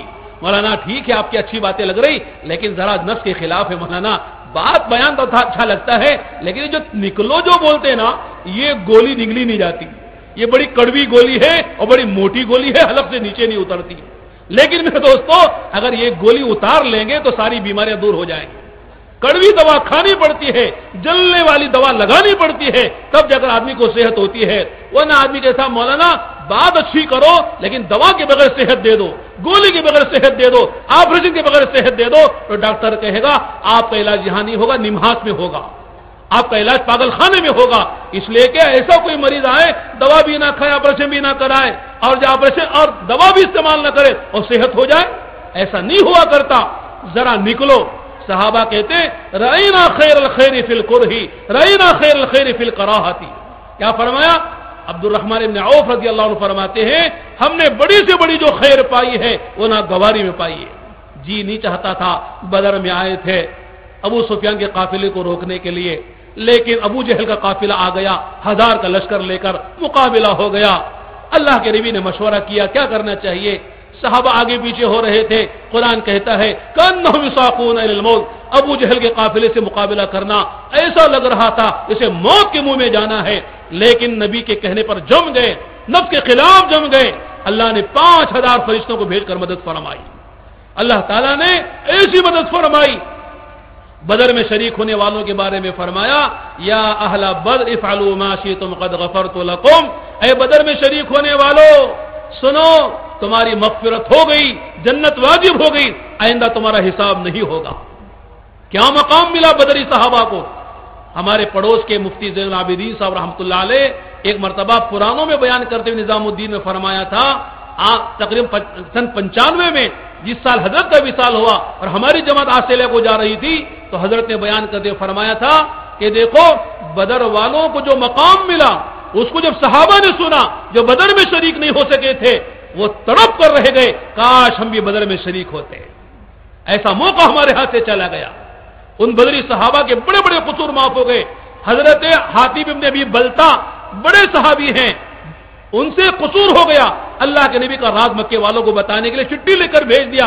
وہ عورت پکڑی گئی اور چٹھی لائی گئی, اس سے پوچھا, انہوں نے معذرت کی. حضرت عمر نے کہا اللہ کے نبی یہ منافق معلوم ہوتا ہے, اجازت دی گردن مار دوں گا. اللہ کے نبی نے فرمایا عمر نہیں جانتے یہ بدری صحابی ہے. اللہ نے ان کے بارے میں کہہ دیا ہے کہ نہیں, معاف کر دیا ہے. میرے دوستو بڑے بڑے حالات امت پر آتے ہیں, ناگواری کے حالات آتے ہیں, لیکن اللہ اس کے رسول کے حکم پر آدمی جم جاتا ہے تو میرے دوستو اللہ تعالیٰ آگے کے راستے سے کھولتے ہیں کہ آدمی سوچتا رہ جاتا ہے. صحابہ کی عورتیں کہتی تھی جانتے ہو کون ہے ہم, میرے شوہر کا جب انتقال ہوا اللہ کا عرش ہل گیا تھا. میرے شوہر کے انتقال پر اللہ کے فرشتے غسل دینے کے لیے آئے تھے. میرا شوہر کون ہے, بدری ہے. میرا شوہر کون ہے, انصاری ہے. میرا شوہر کون ہے, مہاجرین میں سے ہے. میرا باپ کون ہے, میں کس کی ماں ہوں, 4 شہیدوں کی ماں ہوں. یہ اعزاز ان کو تھا, یہ فخر ان کو تھا. میرے دوستو الحمدللہ آج بھی تبلیغ و دعوت کے نام سے محنت اللہ نے چلا دی ہے, اور ایسی چلائی ہے. لوگ کہہ رہے صاحب یہ کون ہے معلوم, ان کے ہاتھوں سے فرانس کھڑا ہو گیا, ان کے ہاتھوں سے فلاں صوبہ کھڑا ہو گیا, ان کے ہاتھوں سے فلاں علاقے کو اللہ نے ہدایت دے دی. فلاں علاقے کے لوگ جو ہے اسلام چھوڑنے والے تھے, اللہ نے کے ذریعے سے ان کو اسلام پر جما دیا. آج دوبارہ وہ کارگزاریاں سامنے آنے لگ گئی. میرے دوستو ہم میں سے ہر ایک میں استعداد ہے. اللہ تعالیٰ یہ نہیں دیکھتے کون پڑھا لکھا ہے, کون زیادہ مالدار ہے. اندر غم ہے اور فکر ہے, درد ہے, اللہ اسے کام لے لیں گے. ہمارے سامنے مثالیں ہیں. ہمارے علاقے میں ٹمکر کے علاقے میں یہ جو ہے 9 مسلم عبداللہ نام ایک آدمی ہے, 9 مسلم ہے.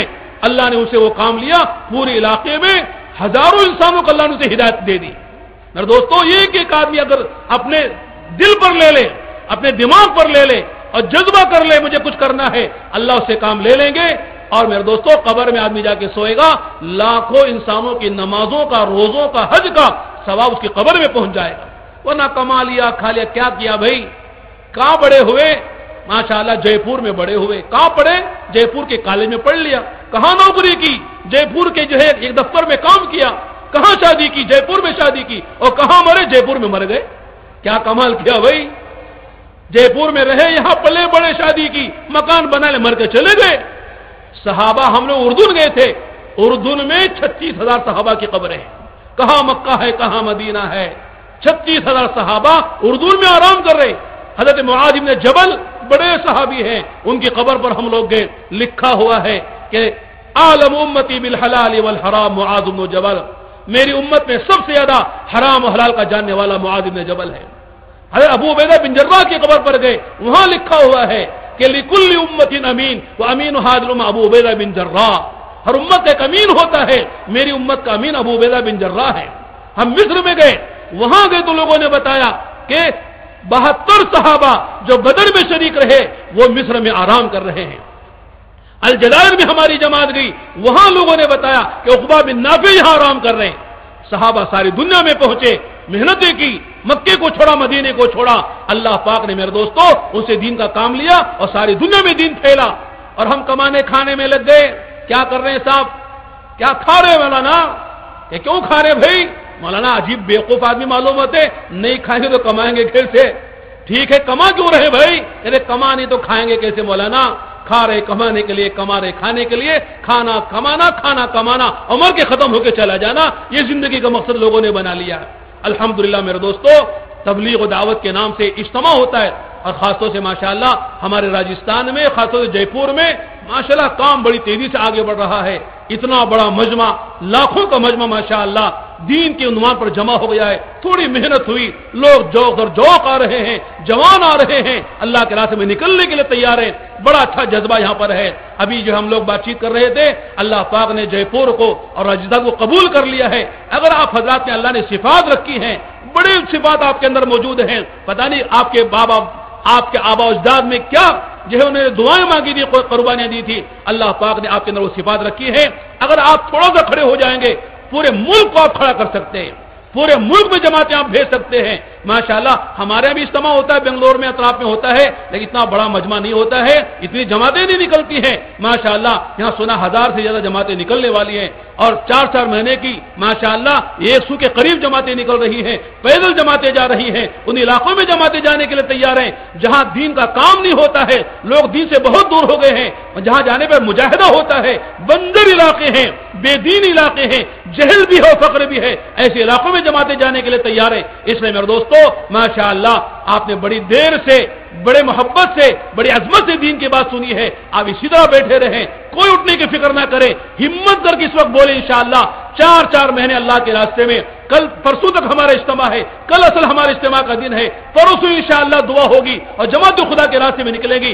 ہمت کر کے بتائیں انشاءاللہ 4 مہینے خدا کے راستے میں جانے کے لیے جماعتیں بھی بتائیں، افراد بھی بتائیں، اور جب تک تشکیل پوری نہ ہو جائے کوئی اٹھنے کی فضا نہ بنائے۔ تو بھی سب تیار ہیں انشاءاللہ؟ ارے سب تیار ہیں انشاءاللہ؟ ذرا کھڑے ہو کر بولیں انشاءاللہ کون 4 مہینے کے لیے تیار ہے؟ ذرا کھڑے ہو کر بولیں۔